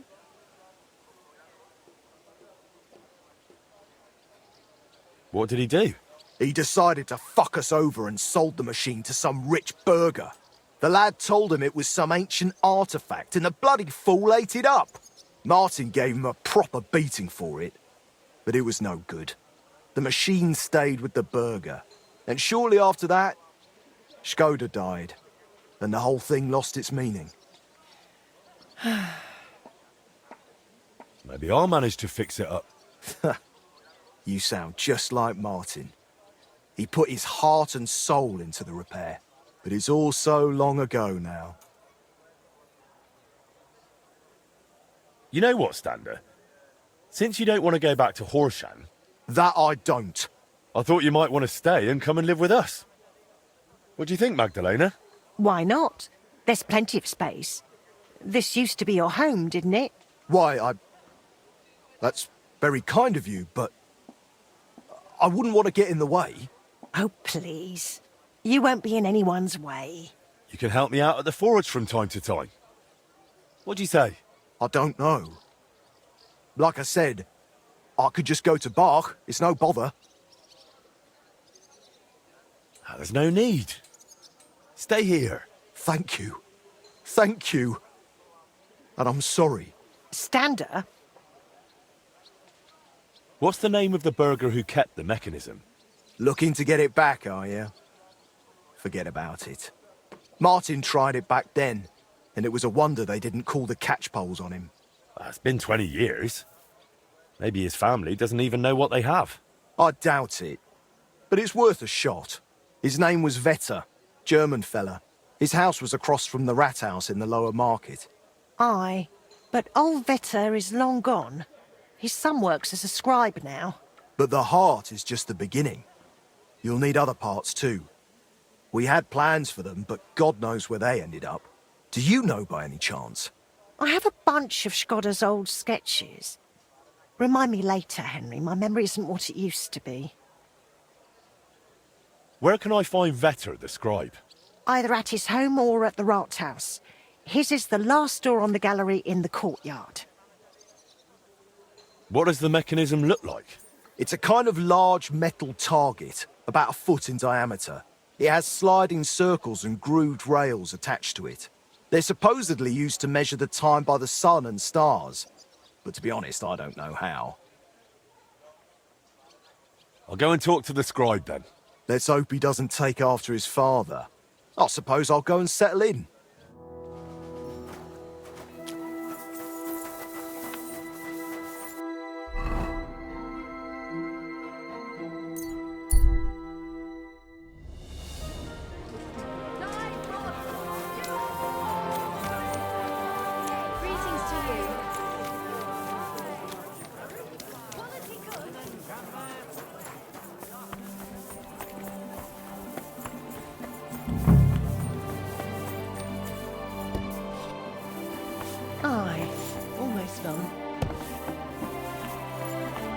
Wort zum Gruße. Was willst du von mir? I heard you've got some curious heirloom from your father. Ah, yes. The ancient mysterious device. Heaven knows what it's for, but it's surely a rare thing. Why are you asking about it? I'd be interested in it. I can't just sell it. It was my father's. Sorry to disappoint you, but that mechanism's not what your father thought it was. And what do you think it is, then? It didn't occur to you that thing might be the devil's work? Sorry? From what I've heard, the new Archbishop of Prague, Hare, is obsessed with machines like that. He's searching the whole land for them. How would you know that? They're already talking about it in Prague. That there's one in Kuttenberg. I'd say someone from the Archbishopric will be calling on you soon. They'll be asking questions. And maybe even the Holy Inquisition will get involved. But that's... surely not. Well, in that case, best get rid of the machine while you still can. I'll gladly take it off your hands, provided your price is fair. All right, fine. I don't want anything to do with the Inquisition. Now, that's still a lot. I won't pay that much. Schlag ein oder lass es. I can't let it go for less. My wife would kill me. Excuse me a moment. As you wish.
God bless. I managed to get the heart of the clock from Vetter. That's great news. But if you really want to fix the astronomical clock, you're in for a long ride. This is just the beginning. Feel free to ask if you need any advice. I hear you and Martin used to be close with Boris of Brod. Aye, old Boris, of course. He was a good bloke, never against a bit of fun. And now he's one of the honoured masters of the Blacksmith's Guild. You could always tell that fella would go far, unlike me. I heard they used to call you Fly. Aye. Skoda blurted it out once when I was standing by the forge doing nothing. He said, "Don't just stand there like a fly on the wall." I wasn't a big fan of it. But that's just how it goes with nicknames. You always end up stuck with the one you don't want. Don't take it the wrong way, but you seem like a bit of a loner to me. Did you live this whole time without a woman? No. I was with this one girl who worked in Horsham for 7 years. A fine woman she was, from out Charslow way. She had a rough childhood. When she was a lass, some awful man hurt her in a bad way. She couldn't have children after that. But I didn't mind. We were happy together.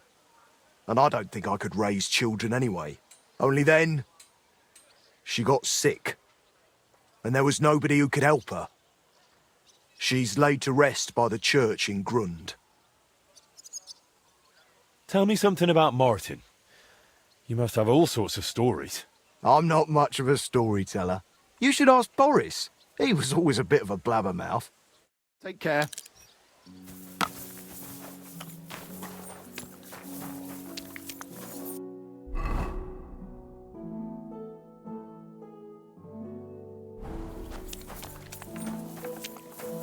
I ought to put the heart of the clock on display somewhere. That table by the wall should show it off nicely. That's that then. Now I need to ask Magdalena about the next stage of the plans.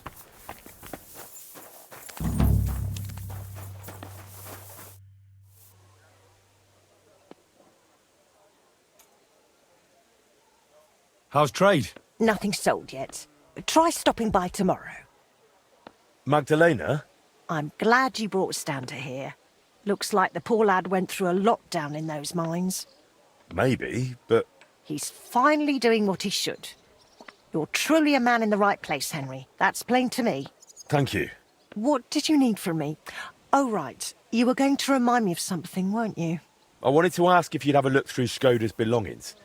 See if you can find anything more about that clock. Sketches, drawings, calculations... All right, I'll take a look.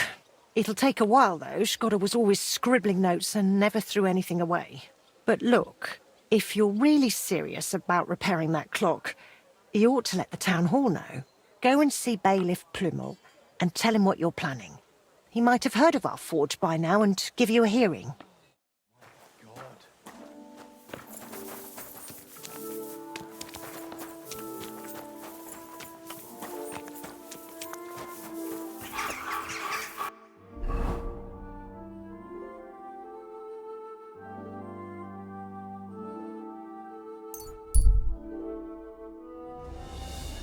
Don't be shy. Come closer. Hail. Quality goods here. Who knows if it can still be repaired?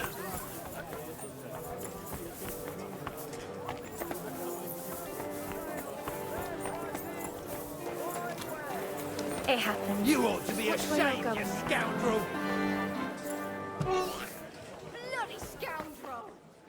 Come and take your pick. New where?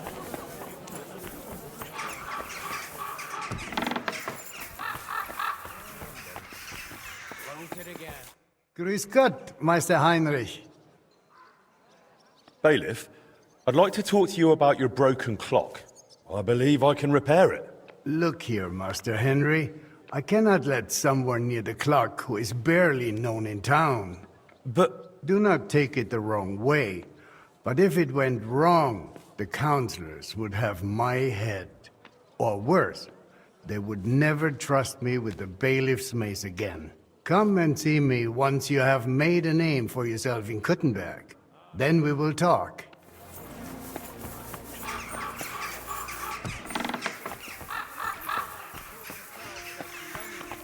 Grüß Gott, Meister Heinrich.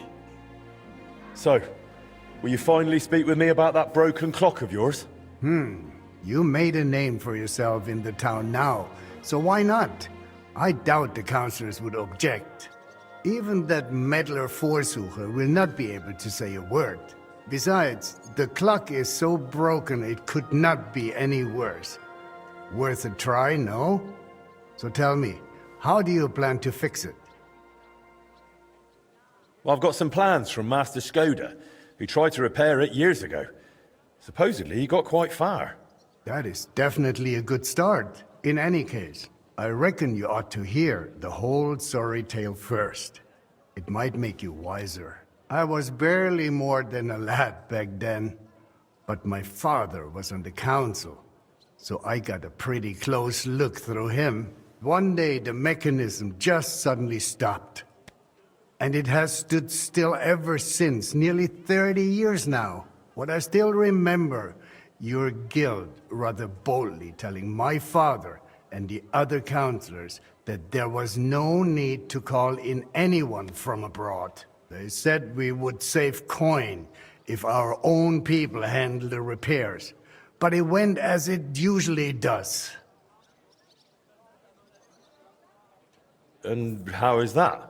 Instead of pulling together, every one of those masters tried to snatch the reward for himself. Master Skoda, Irving Klemmer, Hollander, each one worked on the repairs in his own little corner. No wonder the councillors lost patience and finally sent for the Italians from Padua. Though that did not end well either. They made it even worse. If only that were all. I only know what my father told me. They demanded all the plans and acted like they were the finest masters around. Yes, yes, we'll do it. No trouble at all. They also asked for a fat advance. 2 weeks later, they were boozing through every tavern in the city and lazing about in the bath by day. When the bailiff reminded them they ought to get started on the repair, they almost took offense. But they did get to work. What happened next?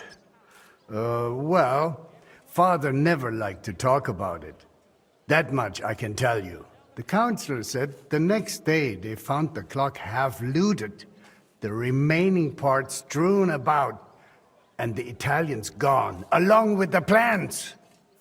All but one, the youngest of them, a nobleman named Fabrizio de Dondi, had stayed behind with the Burkhar's daughter. His companions most likely forgot him in the rush. And what happened to him? Dondi said, or so I heard, told the councillors he knew nothing. He claimed he was only an apprentice. Of course, they locked him up. Some wanted to send a letter to Padua right away demanding ransom. But it soon turned out Fabrizio, young as he was, could be very useful to the town. So they let him go. How useful? Kuttenberg is a mining town. The councillors are mine officials first and foremost. Not long after they locked him up, they sent Dondi to work in the mines. He spent so long studying the mining machines that he figured out how to improve them. He significantly boosted the miners' output, and they realized you could not just trade away someone that clever like a sack of charcoal. So Fabrizio was granted the freedom, on condition that he stay in the town. And so he's still here to this day, and by the look of it, doing quite well. He is a bit of an odd one, but I'm afraid if you are serious about repairing the clock, sooner or later you will have to speak with him. The Italians vanished with the plans, so Fabrizio is probably the only one who ever saw the clock in its original state. Where can I find Fabrizio? He lives on the upper floor of the second house on Vintner Street, next to the tailor. Though I'm not sure he will speak to you. If you are passing by, try dropping in and see if you can win him over somehow. So there really aren't any other plans? No, they took all of them. And they disappeared with them too. I cannot help but feel there was something shady about it. Try asking Fabrizio. He does not share much with me. What about the other repairmen from the guild? You mentioned some names. Klemmer and Hollander? They will not help you anymore. Both are dead, and their families have long since moved far away. So, I'll get back to the repairs. I'm thankful you're trying, Master. I really am. But there is one last thing you need to know. I am not sure that even if you succeed with the repair, we will be able to offer you any reward. The town is exhausted by war. The coffers are empty.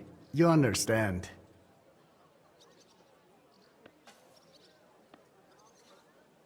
Surely some sort of reward could be found. The clock's been silent for 20 years. If I fix it, that's quite a feat. That it is. And we will be grateful. But we truly cannot spare even a portion of our funds. Times are hard. I understand. Thanks anyway, bailiff. Fine day for some fine wares.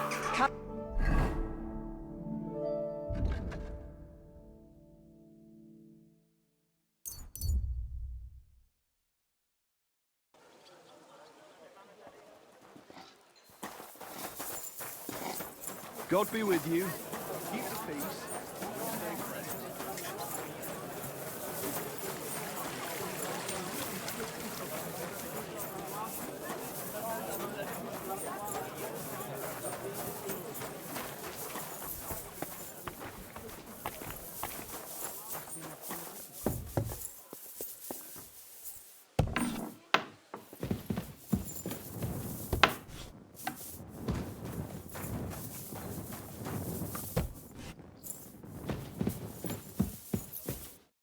Fabrizio Dondi?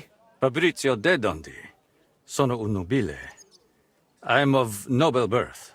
I beg your pardon? Who are you?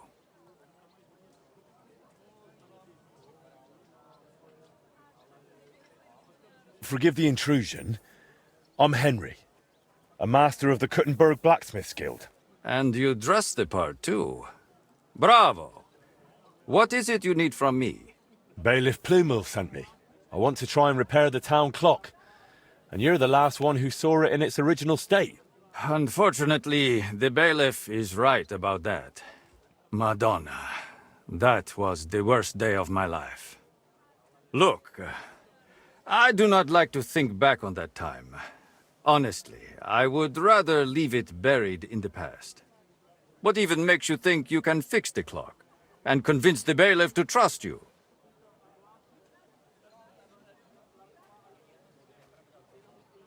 I recently took over the forge of old Master Skoda and found out he and my father were working on repairing the clock. It was 20 years ago, and it seems they got quite far. I even found their diagrams for the components. So, if you have the plans, why do you need me? Because you're the only person in Kuttenberg who saw what the clock looked like back then. The one they were trying to repair based on those plans.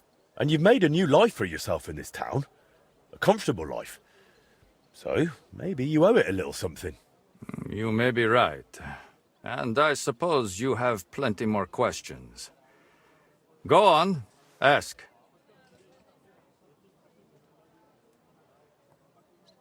The bailiff said you were given all the clock plans back then. Where did they end up? In Padua, most likely. Look, I had no idea what they were up to. I was the youngest. They did not trust me with anything. You've probably heard how those swindlers ruined me. Cazzo! Luckily, the Lord gave me a decent memory. It is all up here, in my head. Down to the last cog. Would you be able to share those plans with me? Maybe recreate them from memory? Perché? It would be pointless work. They'd help me with the repairs. They would not. Sadly, after the sabotage by my unruly countrymen, fixing the clock will take more than old plans.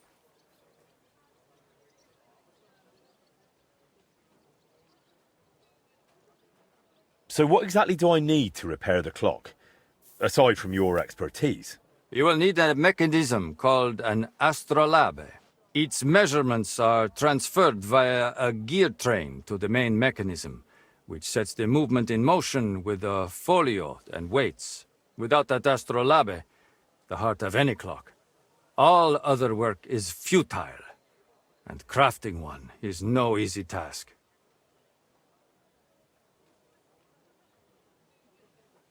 Tell me more about that so-called Italian scam. Was it all planned from the start? Italian scam? Is that what they call it nowadays? In any case, you are asking the wrong man. I honestly believe we were here to repair the clock. Everyone acted like they meant it. The group included seasoned craftsmen, astrologers, master mechanics. Truth be told, I was only there because of my family name. My grandfather, Jacopo, and father, Giovanni, were great scholars. Physicians, astrologers, and engineers. They followed the works of Campanus of Novara and crafted magnificent orologia. The Padua clock is one of theirs. It only dawned on me after those fraudsters left me here that I was just bait for the townsfolk. They were after the plans, though perhaps revenge was part of it too. Revenge against my family. What do you mean? They wanted revenge? My family was successful, and success breeds resentment. The Padua expedition was led by Camillo Valla, one of my father's former students. He must have realized the Kuttenberg clock was structurally unique, so he took the plans. And destroyed the mechanism too, so he could pass the plans off as his own work? Sadly, yes. But I have no news he ever earned any real fame with them. And they left me here, in the foreign land, with a sullied, famous name. They ruined my life. It must have broken my father's heart. I was not even allowed to attend his funeral while I was being held here. It broke me. For good. I've got the heart of the clock. It sat in a burgher's house for 20 years. Now that is good news. That gives us a foundation to build on. If it still works, of course. I wouldn't know, but I hope so. Next, you will need a set of weights. Precisely calibrated and cast according to the old machine's designs. I don't have the weights yet. If we do not have the weights, we have a problem. Hopefully they are in those old designs. In any case, in the end we will need to build that folio-driven escapement ourselves. My countrymen dismantled most of it and took it away. But luckily, part of it remained. For the final stage of the repair, we will need some smithing. But more importantly, a truly skilled mechanic. Or a locksmith, if you prefer. I thought that was you. No. I can design it, calculate it, set it up. But the hands-on work will require someone exceptionally handy. Well, I'm not sure about that. Oh, you will find someone. The masters at the guild know their craft, do they not? So what else is needed for the repair? You said you have got the astrolabe. That is very important. Then we will need that set of weights, and a truly capable locksmith. A real master of his craft. Thanks. I'll come back once I've got everything we need. Va bene. Come back with that locksmith. We'll talk it all over with a roast and a bottle of good wine. I hope our new collaborator will be as remarkable a man as you.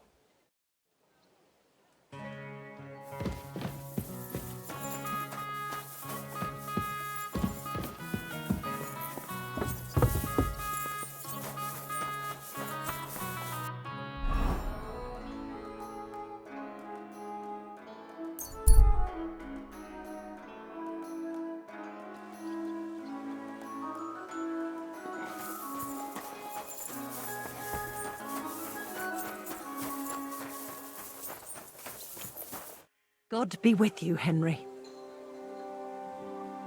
Did you look through those documents from your husband's estate? Yeah, it was hellish work. So many sketches and doodles. I couldn't even tell what half of them was supposed to be. Even the parchment alone must have cost a fortune. I've no idea where the old man kept getting it. And did you find anything that might relate to the clock?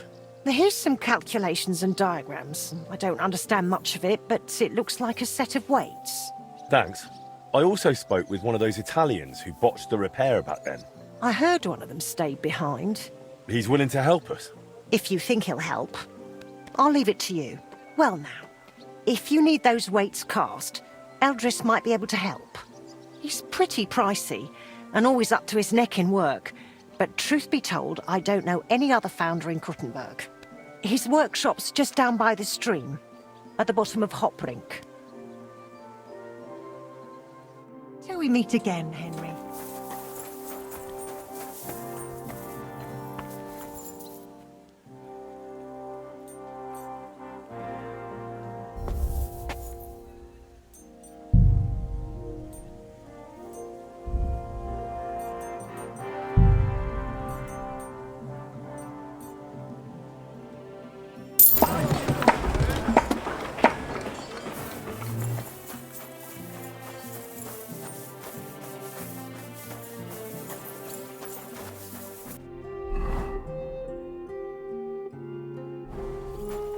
Good to see you.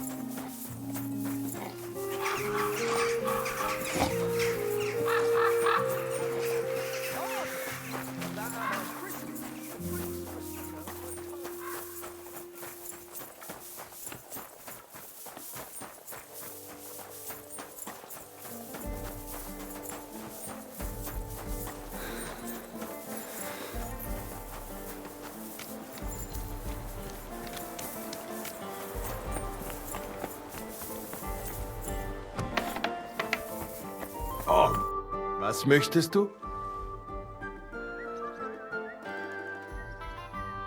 I need something cast from you. Entschuldigung. I'd be happy to cast whatever you need. But right now, I just can't. Why not? We've got a contract from the town. Loads of work. The furnaces are running full tilt. Verdammte Scheiße. We don't even get to breathe. And then there is that Pushko. Who's Pushko?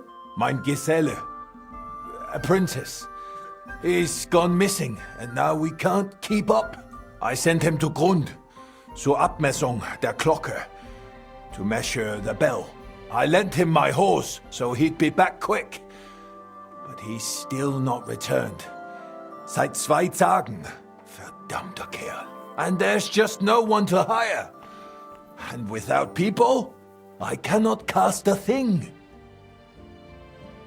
What if I went and found that apprentice of yours? Wait a moment. Du bist der neue Meister. You're the new one at the guild. Eichner was talking about you. The capable one. You'll find Pushko for sure. Ich vertraue dir. If you find Pushko, the first thing you'll tell him is to cast whatever you want. Darauf gebe ich dir mein Wort. Where should I look for him? Was weiß ich? You should ask the Pfarrer in Grund. Na ja, the priest in Grund should know. Sein Name ist Havel. Did Pushko have anything valuable with him? Something that might make someone want to ambush him? Valuable? Nein, das glaube ich nicht. But to me, he's valuable in himself. Er ist wertvoll, weil er Gesicht ist. He's truly very skilled. All right, I'll go and look for him. Gott sei Dank. Hopefully nothing's happened to him. Or meinem Pferd.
Greetings.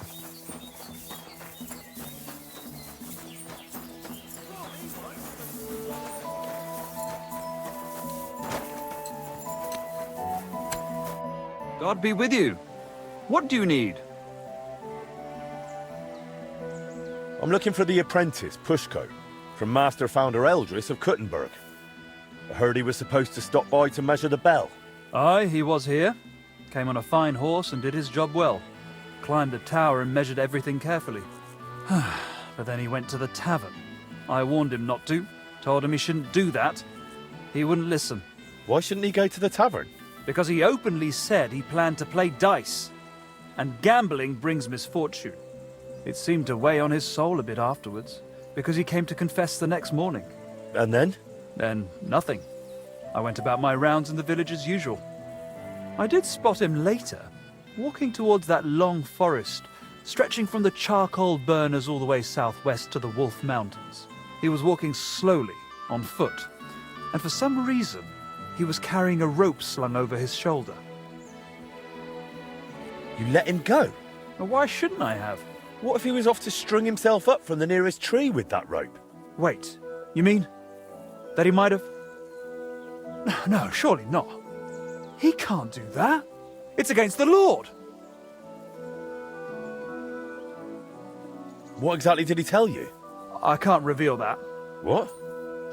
Why? Well, essentially it was part of a confession, so I'm bound by the seal of confession.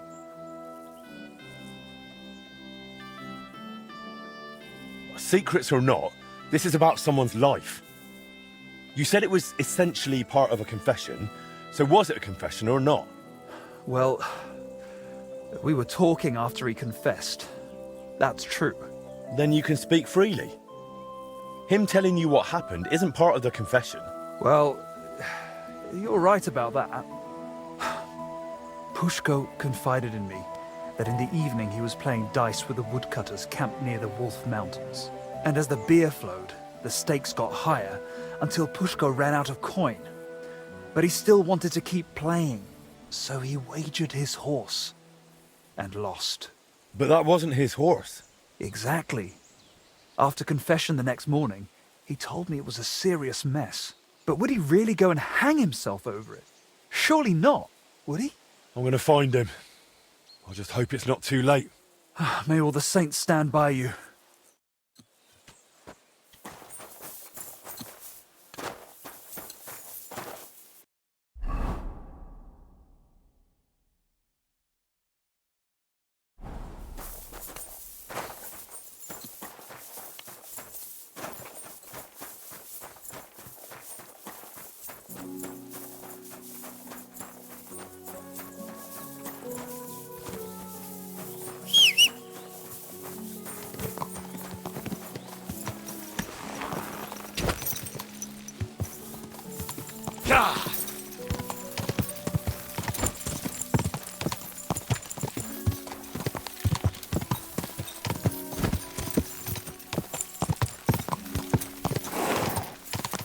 This horse must have crossed the bridge.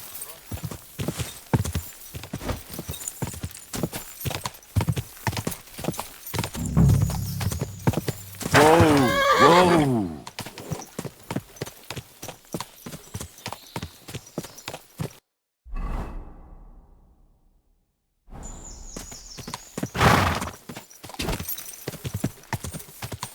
Pushko! Pushko! Pushko! Eldris is looking for you! No one here either. Pushko! Hey! Pushko, where are you? Too late. You couldn't hang yourself from these trees anyway. I'll try a bit further in. Quick!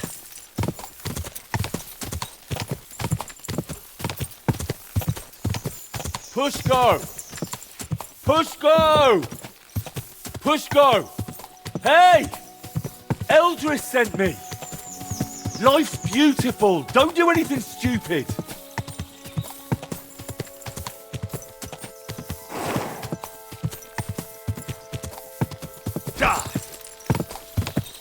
Pushko!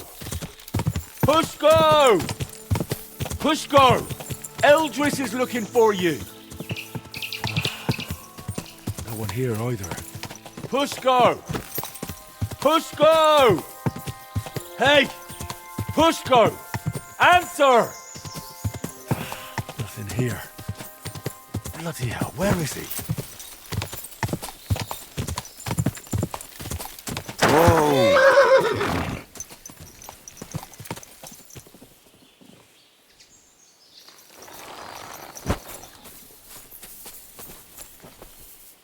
Pushko! For God's sake, I'm right here. Watch out for that rope. You're Pushko? Who are you? And what are you doing here? I'm Henry. Eldris sent me. I needed him to cast something for me, but he says he can't manage without you. Seems you're missed in the workshop. Jesus. But I can't go back just yet. I get it. First you need to get Eldris's horse back from the woodcutters. Oh, Jesus. He lent me Bentley and I lost him. Oh, what a disgrace. I'm just a bloody fool. The biggest fool of them all, damn it. If I go back without the horse, Eldris will tear me in half. But it's really all his fault. What do you mean? He's always sending me to measure bells, cast maces and other stupid things. And the journey's always boring as hell. If he'd finally let me cast guns, none of this would have happened. Oh, and I don't have to deal with this mess anymore. So what's your plan? I'll start shouting at them to provoke them. Then I'll lure them right into a trap. When they run after me, they'll trip over the rope and smack flat on their faces. And I'll use the chance to grab the horse. What if they don't trip over the rope? Why wouldn't they? Well, one of them might run a bit later and dodge it. Or they might not all come running. You're just asking for a proper hiding. Then what am I supposed to do? Got a better idea?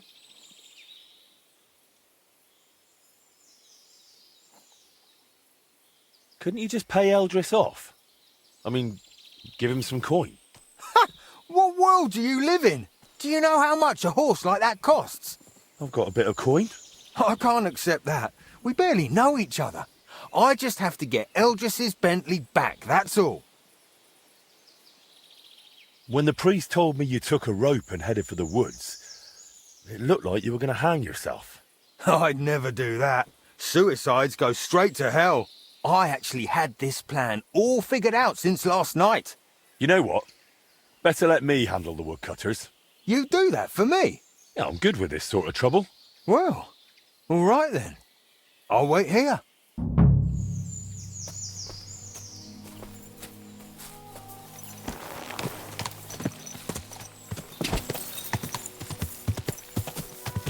God!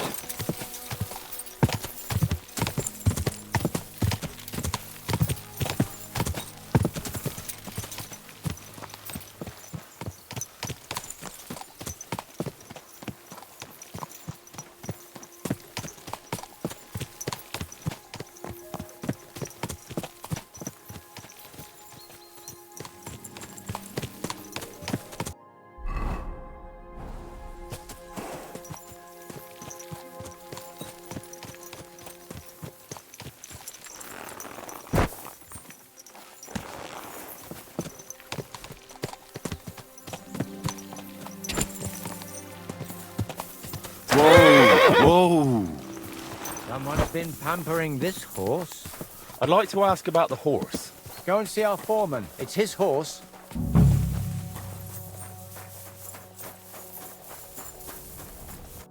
I heard you won the horse in a dice game. That's right.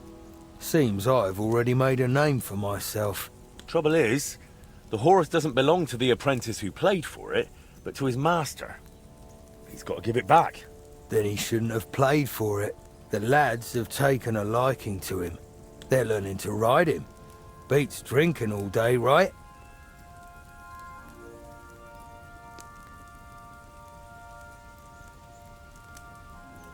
What if we play for the horse? Well, Why not? But you've got to offer something in return. All right then, let's play.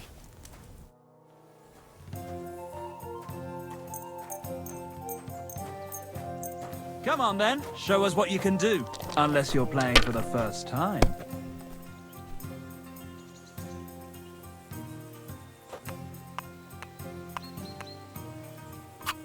Even a fool gets lucky sometimes.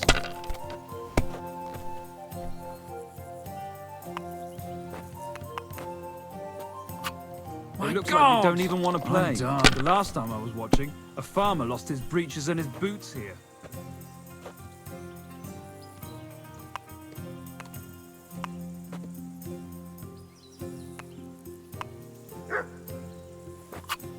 You might even win with that.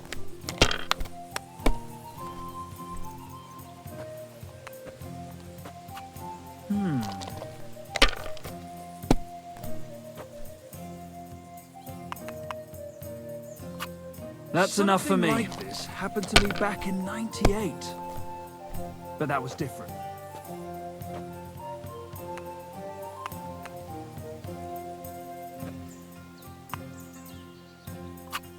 You have to have a bit of sense and count the dice.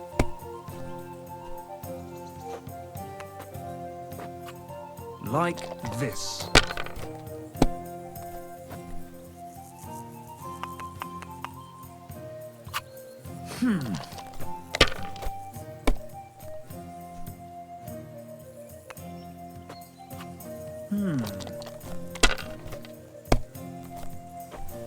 That's what I'm talking about, damn it! That's how you have to play!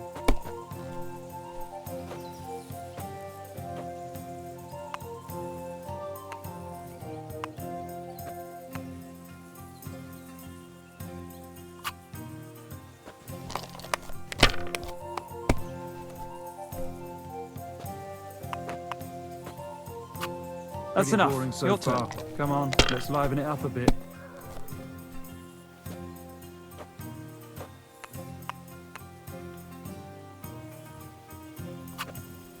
Good game, friend. Damn, you won. So the horse is mine. Easy come, easy go. Oh well, take it then.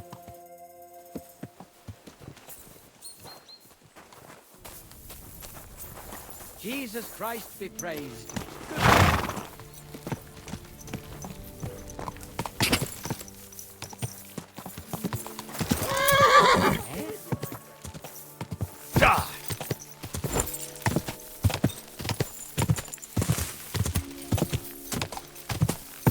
Whoa!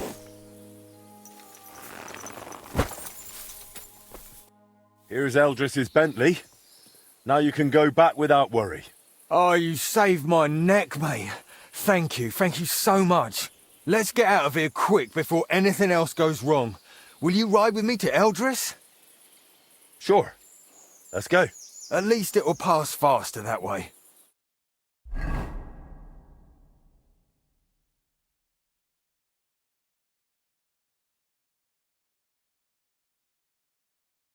So I found Pushko for you. Alive, well, and with Bentley. Pushko! Where have you been with my horse all this time? Well, It wasn't his fault. There's a band of bandits around Grund, and they spotted him riding that fine horse. I found him in the woods, crouched in fear. He didn't know what to do. Luckily, I did. And the bandits won't be bothering Grund again. Vielen Dank, mein Freund. I knew you wouldn't let me down, Henry. I'll make sure everyone in town hears von deiner Bereitschaft und deinem Mut. Come again? I'll sing your praises. Everywhere. And you'll get a lovely rabatt from me. A discount. Now you've got your apprentice back, can we sort out the casting? Ja, natürlich. I keep my word. Speak with Pushko. Wird es arrangieren. as always.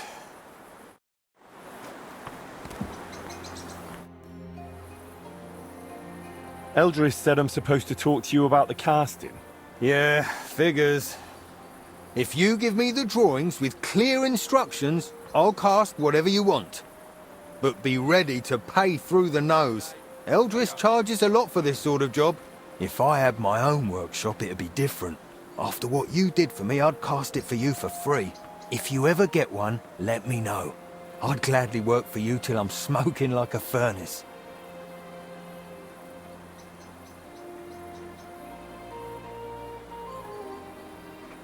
So what will you do now, Pushko? What else? Work. Back to casting bells, maces and other such nonsense. And Eldris got a fine order from the town for guns. It's always warte noch, warte noch. By the time he lets me at it, I'll have a white beard to my waist. I need you to cast weights for me. Weights, eh? What for? It would be useful to know. It's for the repair of the astronomical clock. I've got the designs. Any problem with that? If you've got the coin, I'll cast what you want. I can't give you that. I don't make the prices here.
Easy, good horse.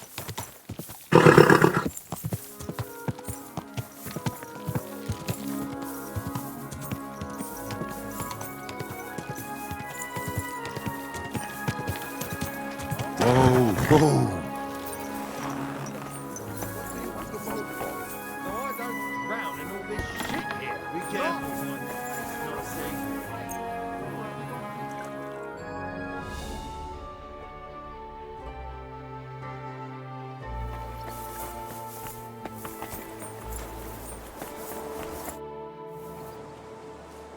What if you came and worked for me?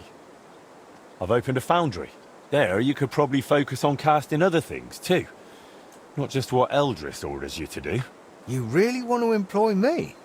We don't even know each other that well. Well, you're definitely bold and don't give up on things. Like me, and that's good enough for me. So, what do you say? Jesus Christ, yes! I'm in with both feet. But how do I tell Eldris? Never mind. I'll handle it somehow. Thank you, Henry. I'll pack my things and be right over.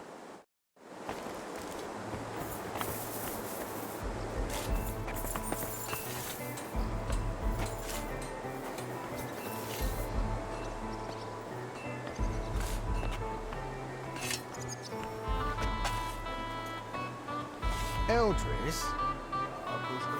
You remember how we talked about how if I got a better job somewhere, you'd let me go?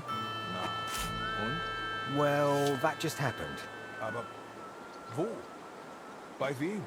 Master Henry has opened a foundry and he wants me to work for him. And I agreed. Warum, Pushko?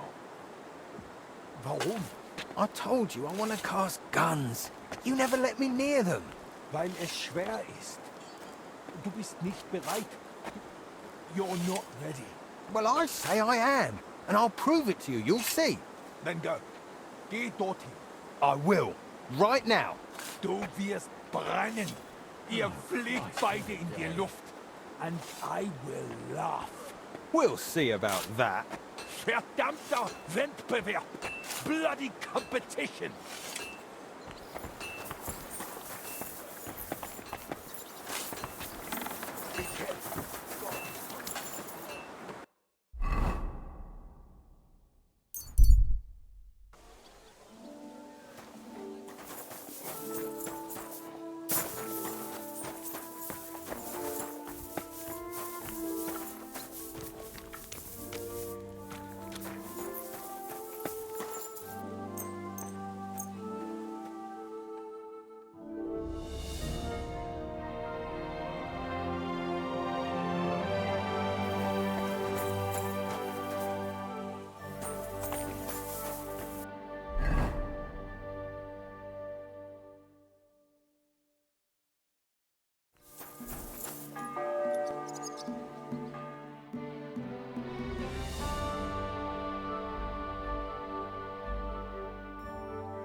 About the weights?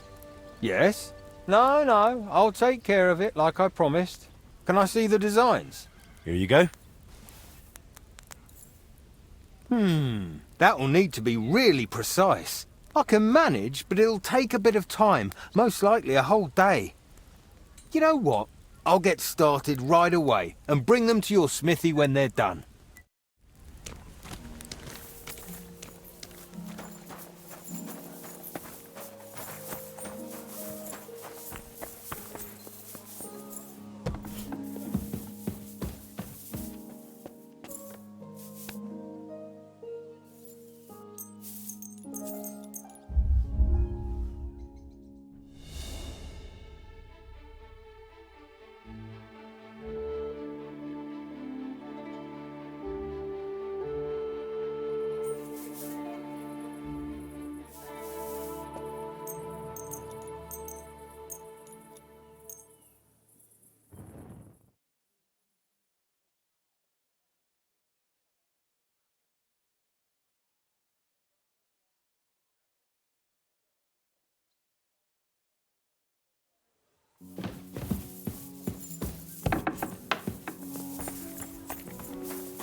How are those weights, Pushko?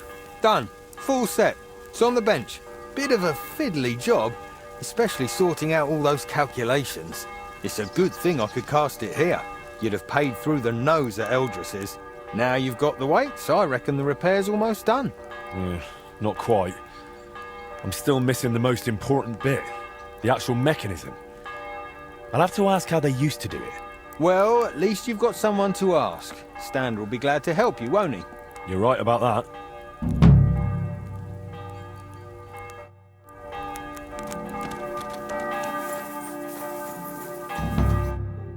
Man. I had the weights cast based on your sketches. I noticed. Great work. You really are a man of action. Just like your pa. I'm sure you'll see it through to the end. Only the last step is always the hardest. Especially in this case. What's the last step? To put the clock together, in short. Only you can't do it alone. Back in the old days, at least we could get a good look at the clock. But I've heard since those Italians got involved, there's not much to look at. You made everything you could based on our old sketches, but you're still going to need someone who's seen the original machine. I know someone like that. One of the Italians stayed in Kuttenberg. Not voluntarily, but still. I spoke with him, and he said he remembers everything. The plans are in his head. And he said he'll help me. But you're still going to need someone who can put the clock back together. That's what the Italian said, too. Someone handy, who's seen and touched the clock from the inside. Someone...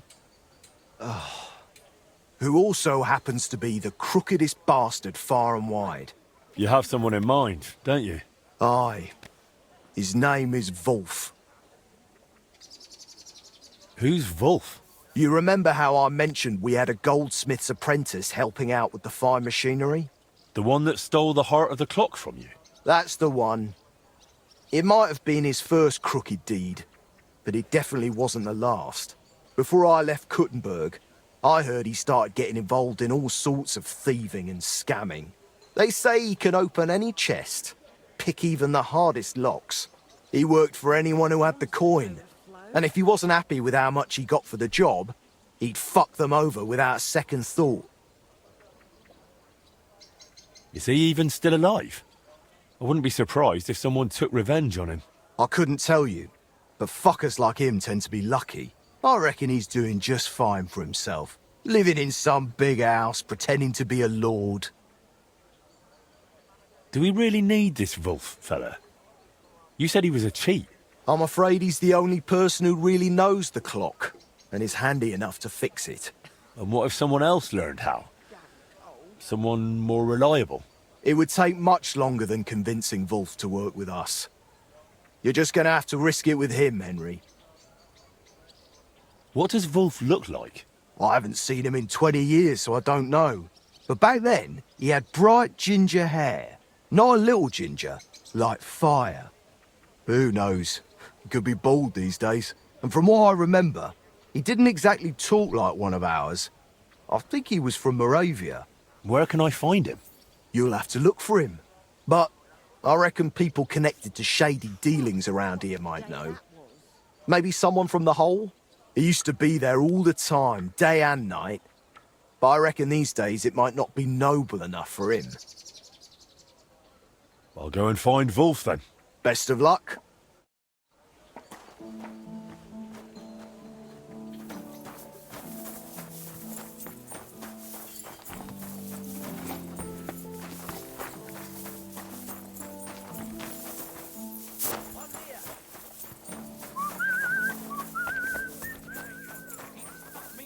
How can I help you, friend?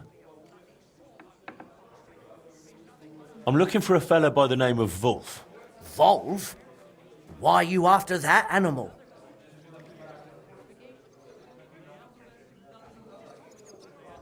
I need him to help me with repairing the clock. Ha! He'd be more likely to puke into it. You definitely won't find him here. He's banned from the Hole. Banned? Someone's banned from this tavern? Vulf is. Believe it or not, he's such a pig. The regulars complained about the smell. And he used to be quite the big shot. When he earned something, he'd buy rounds for the whole tavern.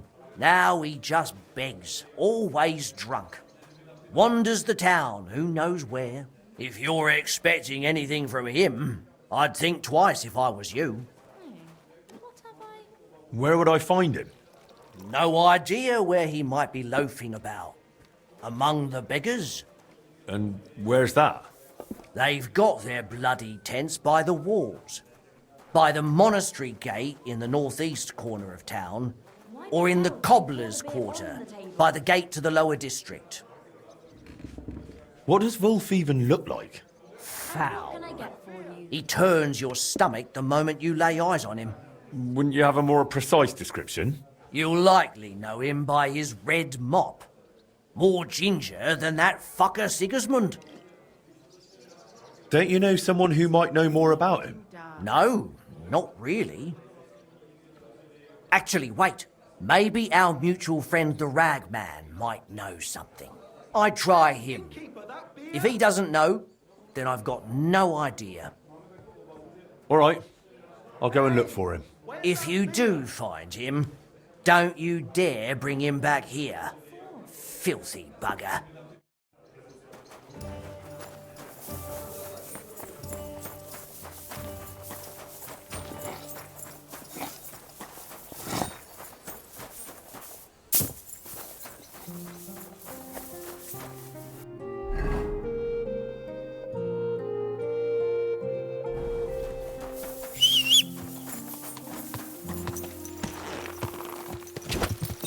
Easy. Easy. Nice and slow.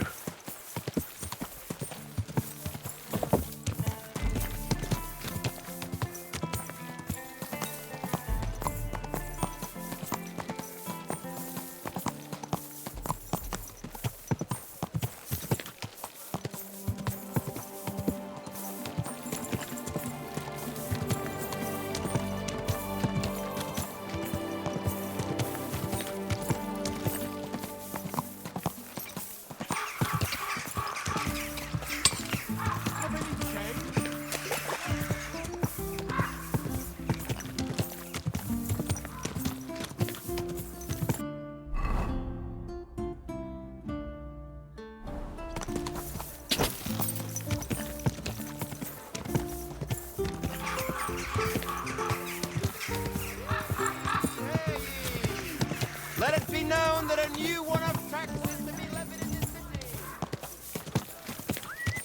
Oh.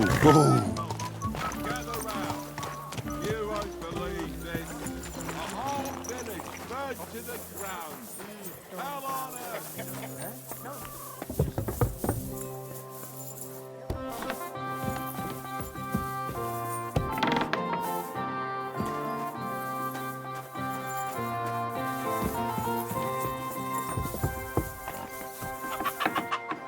Careful. Are you going to bake bread today? Aye, of course.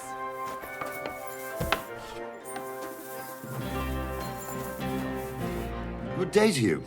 What would you like? I need to find someone.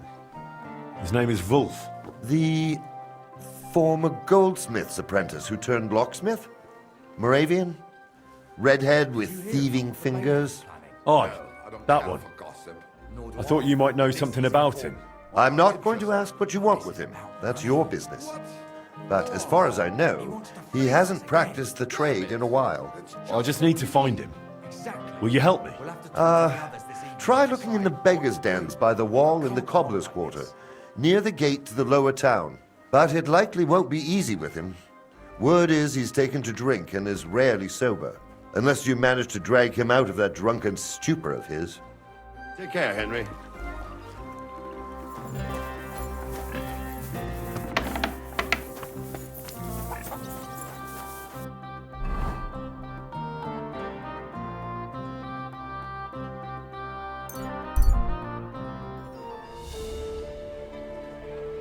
A blessed morning to you.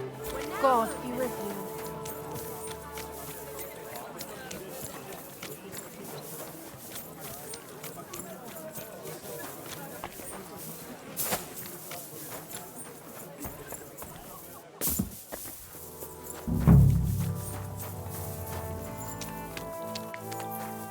Greetings. Do you need something? I'm looking for some fella named Vulf. You wouldn't know where he is. Eh? Who's Rolf? Take care, my friend. Greetings. How can I help? Know some fella named Vulf?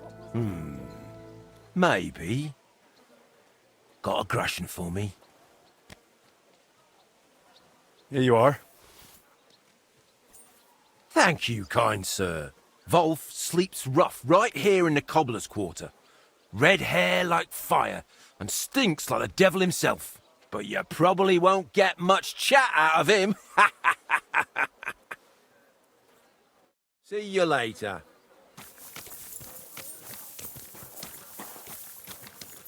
Hey, Ginger. Oh, Jesus, what a stench. This is supposed to be the famous Vulf. Ugh. The ragman was right. He's a drunken wreck. I've got to get him back on his feet. The sooner, the better. Vulf? Oh, no, mate. This won't do. We need to get you a hair of the dog potion.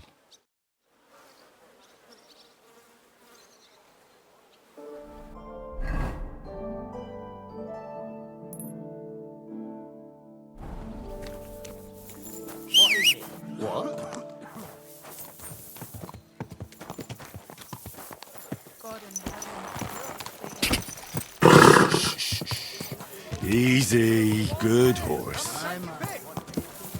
Muslin.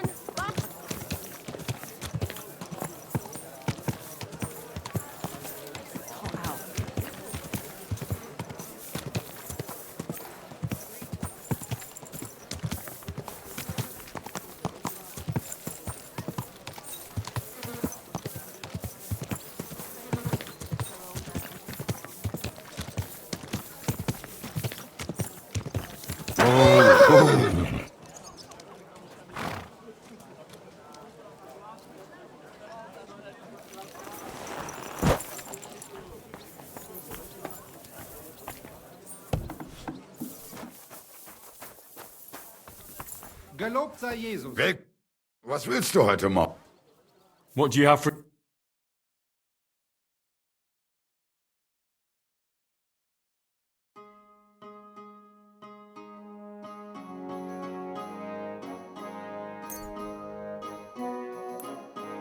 Du wirst sicher zufrieden sein. Bis bald.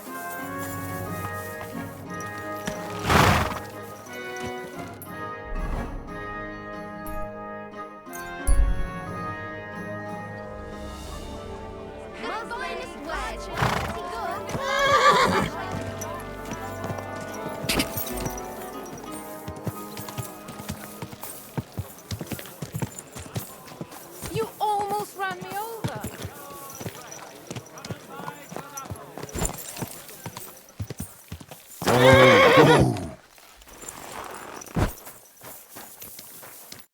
Vulf?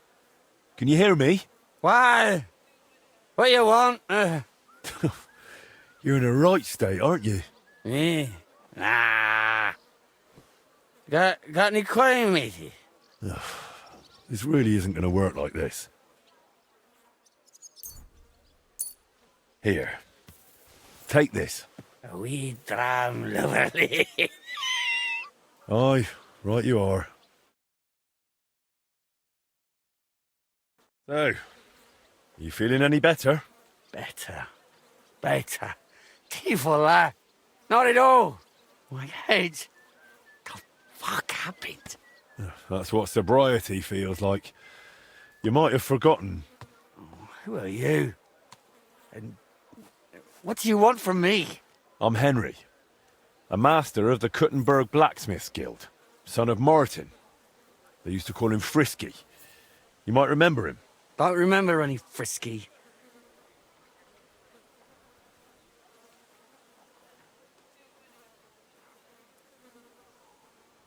You betrayed him, and he smacked you for it. There were plenty like that. That's why I ended up here.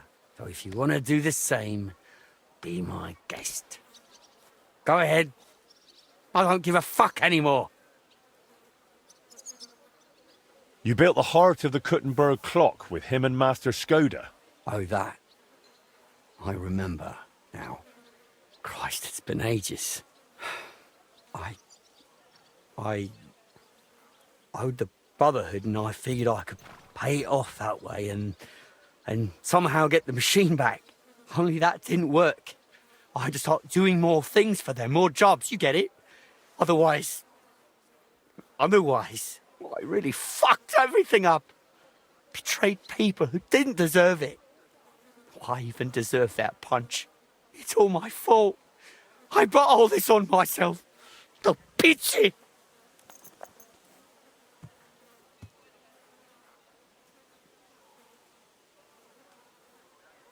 I'll give you a chance to fix all of it.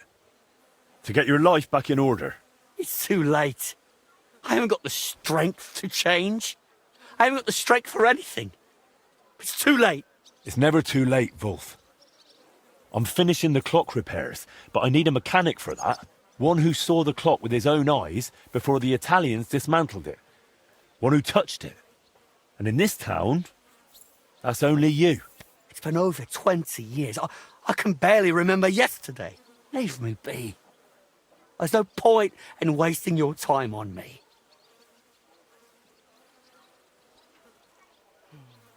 Well, by all accounts, you really had a gift. And I believe talent never dies. I bet you'll look at that machine and it'll all come back to you. Like when you were young. You think so? It's true, I always did manage to push myself somehow. And when I had something tough in front of me, something damn near impossible, I said to myself, Vulf, you can do this, kurva. And kurva, I always did. There you go. And now you'll do it again. Maybe. Maybe you're right. But even if it all comes back to me, we still need someone to figure out what that damn machine is supposed to look like. Or are you saying you'd try it yourself? Not exactly, but I'm not worried. We'll go to one man who can help us, and together we'll pull it off. Wait. What man?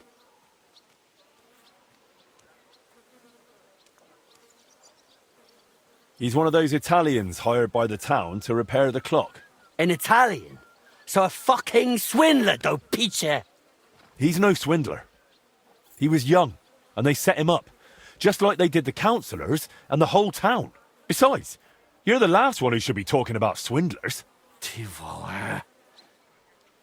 right. I just can't stand Italians. Arrogant bastards, the lot of them. He was the last one to see the clock in more or less working condition. And he's a renowned inventor to boot. But we need him. So drop the prejudices.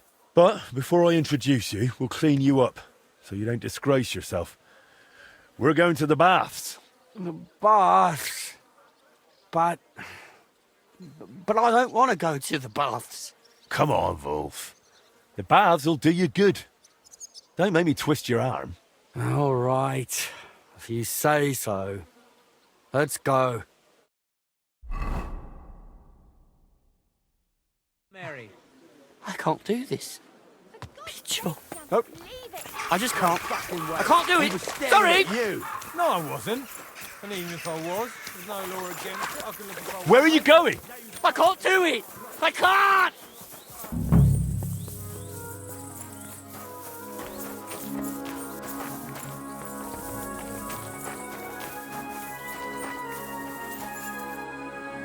You tried to run off. I don't want to go.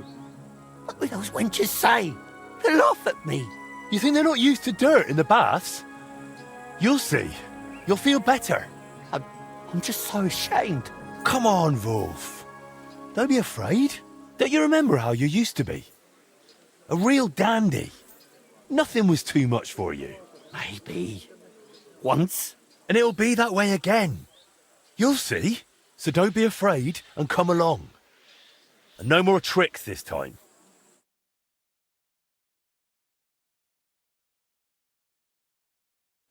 Here we are. That wasn't so bad, was it? This is going to be embarrassing. Tifo. Embarrassing? You're a disgrace already. You'll see. A nice hot bath will do you good. Can I have a bit of wine first, for courage? Absolutely not. You just get drunk and make a scene again. Hang on, though. Once I wash, what am I going to change into? All I've got is these rags. No worries. You'll wait in the tub and rest, and in the meantime, I'll get you something decent to wear. How about these ones?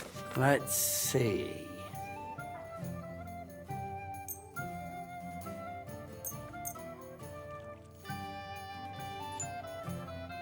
Well now, you really do have taste. It's just, would you have something for the head too? My hair's getting a bit thin. That one's top notch. Curva. I reckon when I put this on, I can face that Italian cunt without shame. Want to go now? Let's go. I don't see any reason to wait. Just try not to lose your temper with Fabrizio. You're supposed to work together, so make a good impression. What do you take me for? I know how to behave. I used to be a proper gent, with coin. Tifola. Glad to hear it. The only thing is, maybe we should tidy up your hair and beard a bit first, eh? Why not? Let the wenches give me a little trim. We're here, Master de Dondi. This is Master Vulf. Welcome to my humble abode, gentlemen. Please, take a seat. I have taught my cook to prepare a splendid porchetta.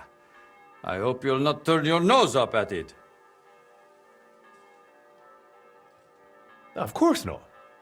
We wouldn't dream of it. With the porchetta, I can offer you a Tuscan red or a local wine from Loretz.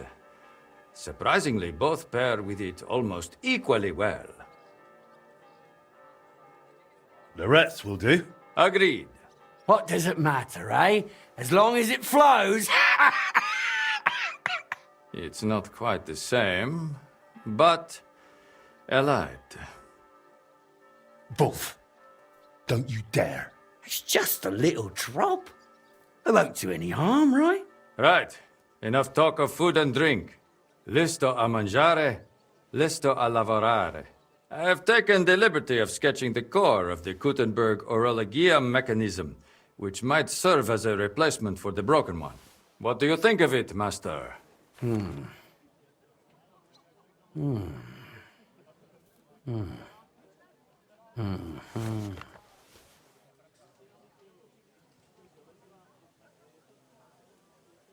Put some effort in, Vulf. I can bloody try, Tiefel. Well, it makes sense, but it's needlessly complex. And these two cogwheels here have too few teeth. The whole thing will end up running slow. Really? How do you know that? Because I've seen the old mechanism, and I remember it well, all right? I haven't drunk my brain away yet. I thought the gearing would be driven by the big wheel that's still in there. That big wheel has 365 teeth, exactly. I counted them. So if it's to run properly, these cogwheels have to be smaller. And there has to be 4 of them. You think so?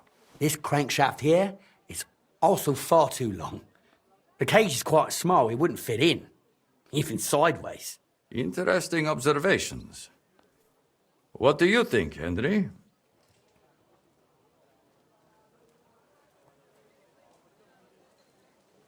Honestly, I'll leave it to you. Not a bad start, really. You've got more than fluff in that Italian head of yours. I'll take that as a compliment. I look forward to discussing it all in detail over a fine meal. De maestro a maestro. Now, if you'll excuse me for a moment, I'll go and have everything arranged. One thinks better on a full stomach. Thank Christ. I'm so hungry I could eat a dog.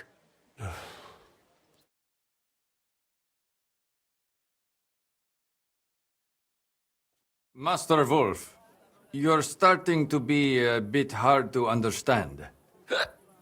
This wine is so good. It surely is, but many a time I've no idea what is going on in your head.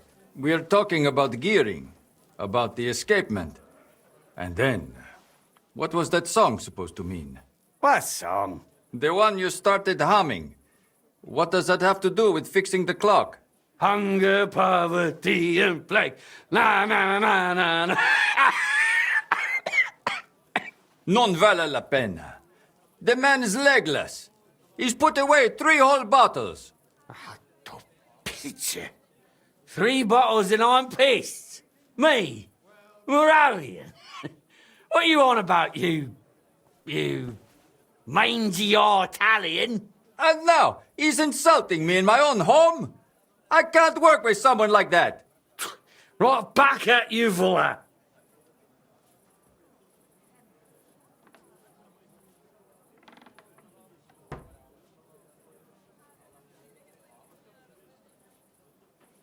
Listen, Vulf.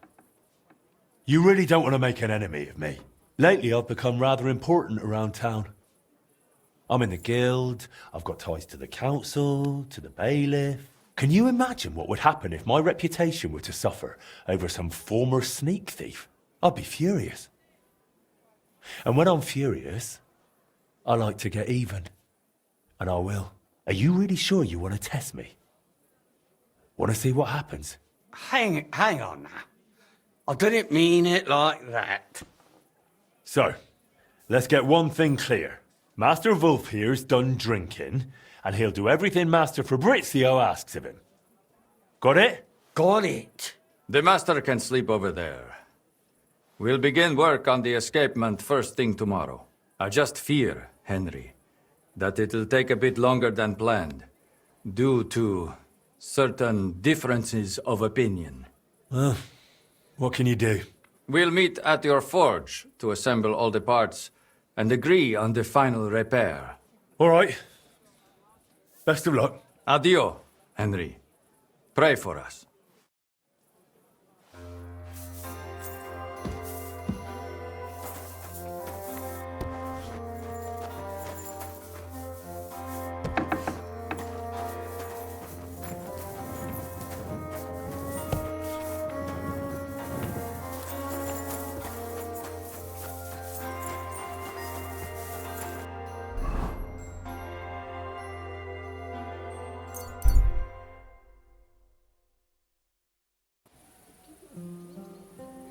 I'm always glad to see polite people like you. God be with you.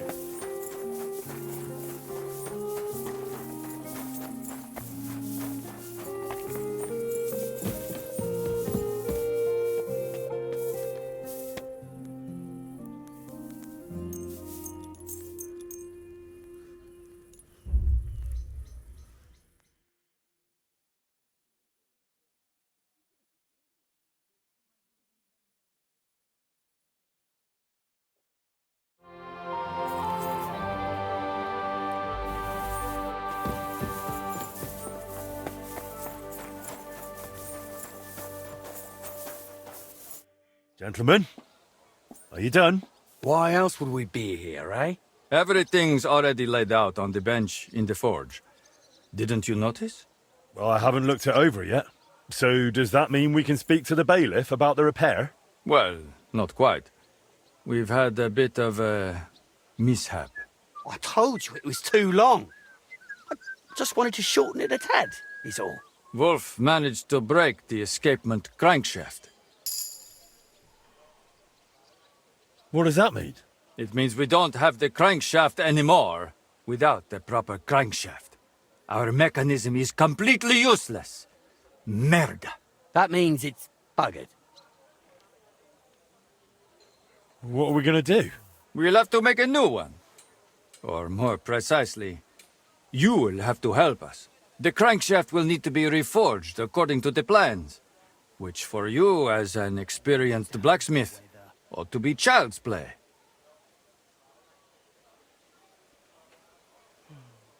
Well, I've never forged any kind of crankshaft. A crankshaft is basically a long, narrow rod. I've got the original one here that Vulf broke. You'll need it for reference. I'm no expert, but from a smithing standpoint, I don't reckon it's that different from forging a short blade. The only thing is, you don't need to sharpen it. The broken crankshaft is 4 inches too long, so forge a shorter one. Otherwise, it won't fit in the mechanism. All right, I'll get to it. Once you're done, that will mean we have everything. Come to us first, and then we'll be off to the bailiff.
And that's it.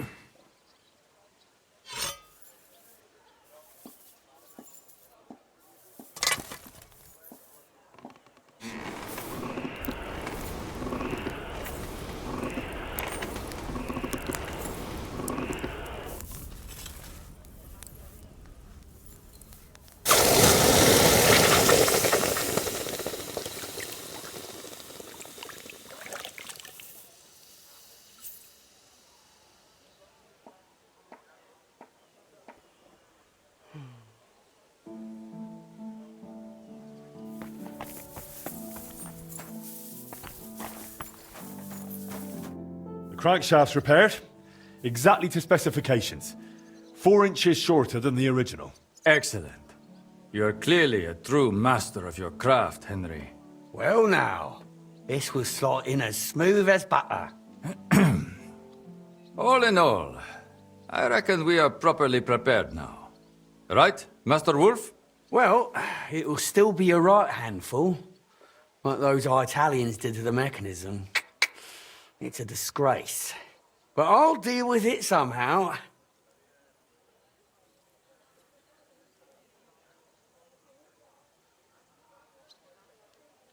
So, can we go and see the bailiff now? It would be better if you went alone first and made all the arrangements. We do not want to storm in like a herd. Me and Vulf here will go over a few, so nothing unexpected crops up. Don't worry, Fabrizio. You do have a knack for losing your temper. Let us not go frightening the bailiff. I won't. I'm completely calm. Like the Lamb of God, Tivola. I hope so.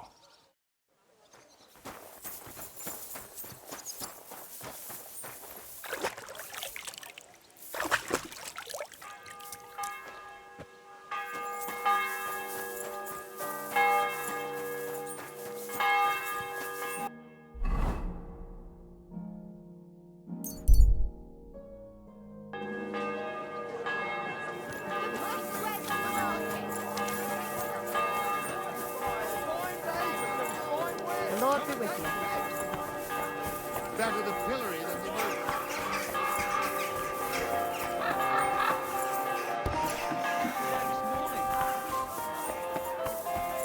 All right then. I'll go and talk to him.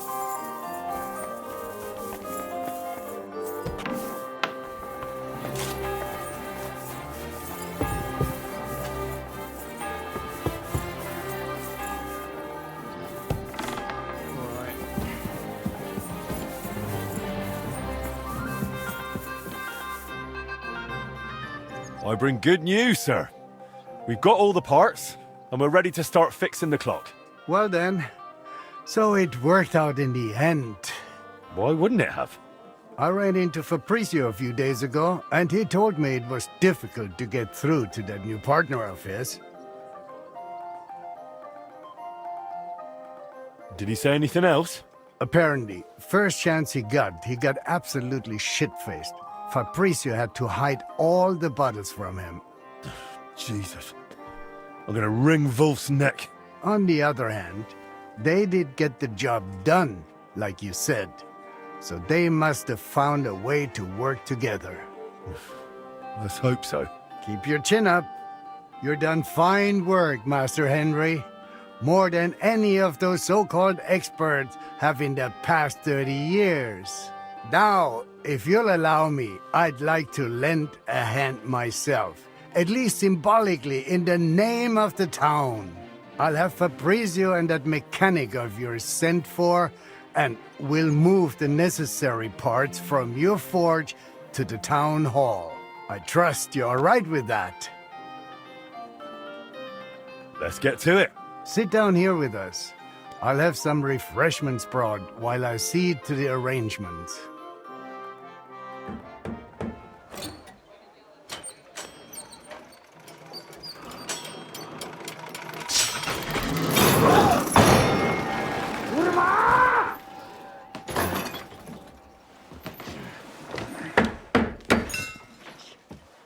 Something wrong?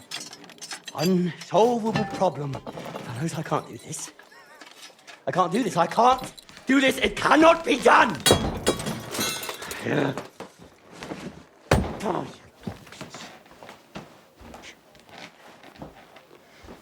You cannot unscrew this here. Or that, or that, or that. And if you want to unscrew that, well, first, you have to unscrew this. But then you can't get back to that! Che cosa? Don't get all wound up, Vulf. So to speak. We're getting there.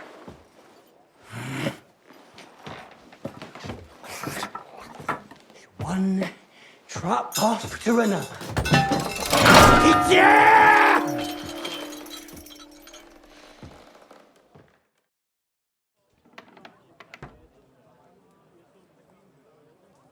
Do you need any help?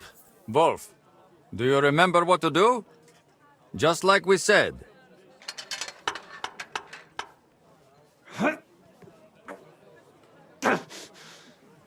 Come on, loosen! Kurva! But then it'll... Christ! Pizza! And those fucking cocottes! It's loose, and now it's fucked! I'll never tighten it again! I'll never tighten it again! Christ, powerful that!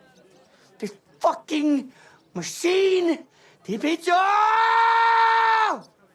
Such godless words. Think of the baths! Sod the baths right now, Tivola!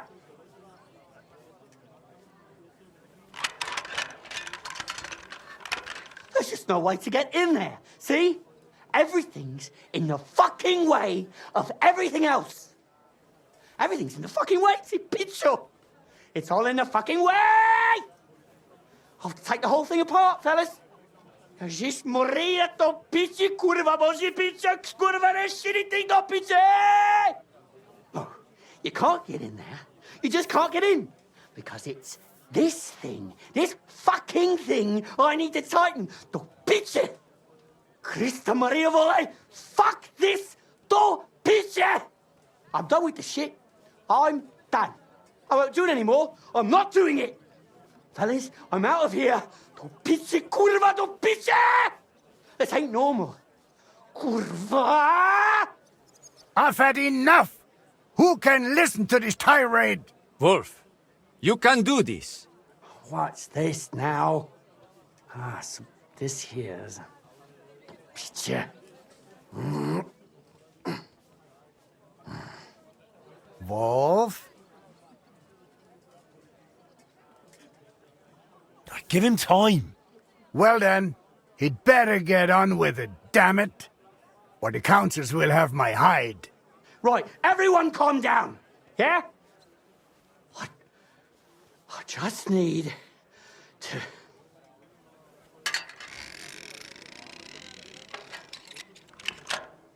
What? What's this? Well, fuck me. What's going on? Fellas, I really didn't expect this, but I think we've got it. Really? You mean... you think... It clicked into place, Peter. It clicked, and it's no longer loose. Not here, not there. I think we can start it up, though, Peter! Cristo.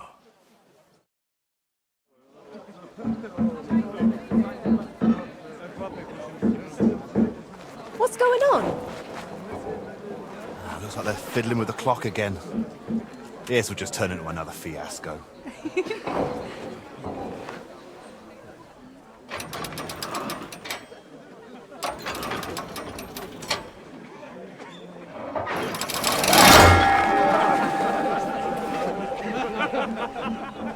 Sakura, that lot is all we need. Well, now, somebody wants to secure the bailiff's staff for another term. This will be interesting.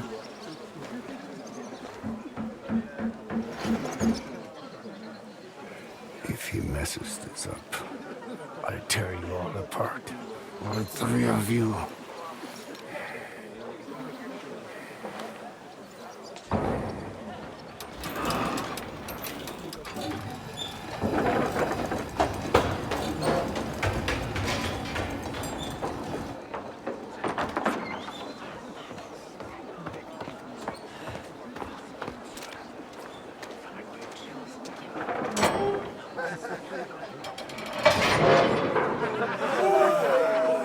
kill him. Let me go. I will kill him. Wolf, you drunken fool. You're done. Calm down, do you hear? Easy. Your name will be mud in this town, and I'll make sure of it. We'll drive you out of this town with a whip.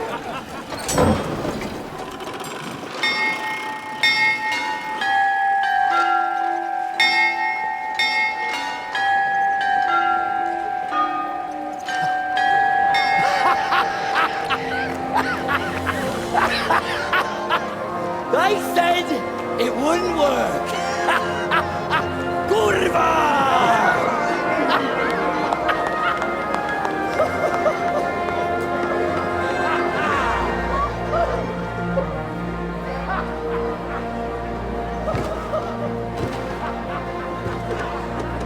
Hear ye, good people of Kuttenberg, your bailiff speaking, craftsmen from all corners of the world, the renowned locksmith Vulf, the Italian inventor Fabrizio, and the member of our Smiths Guild, Henry of Skalitz, have heeded your pleas and repaired our beautiful clock.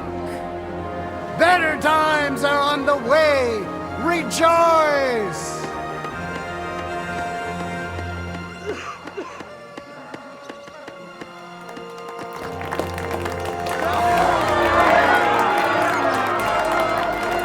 Hats off to you, Bruno. I really thought you'd fail. Madonna, finalmente sono salvo. I have waited for this moment my whole life.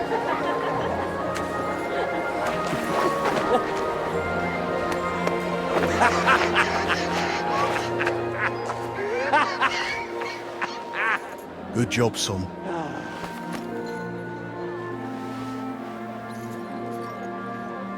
Really good job.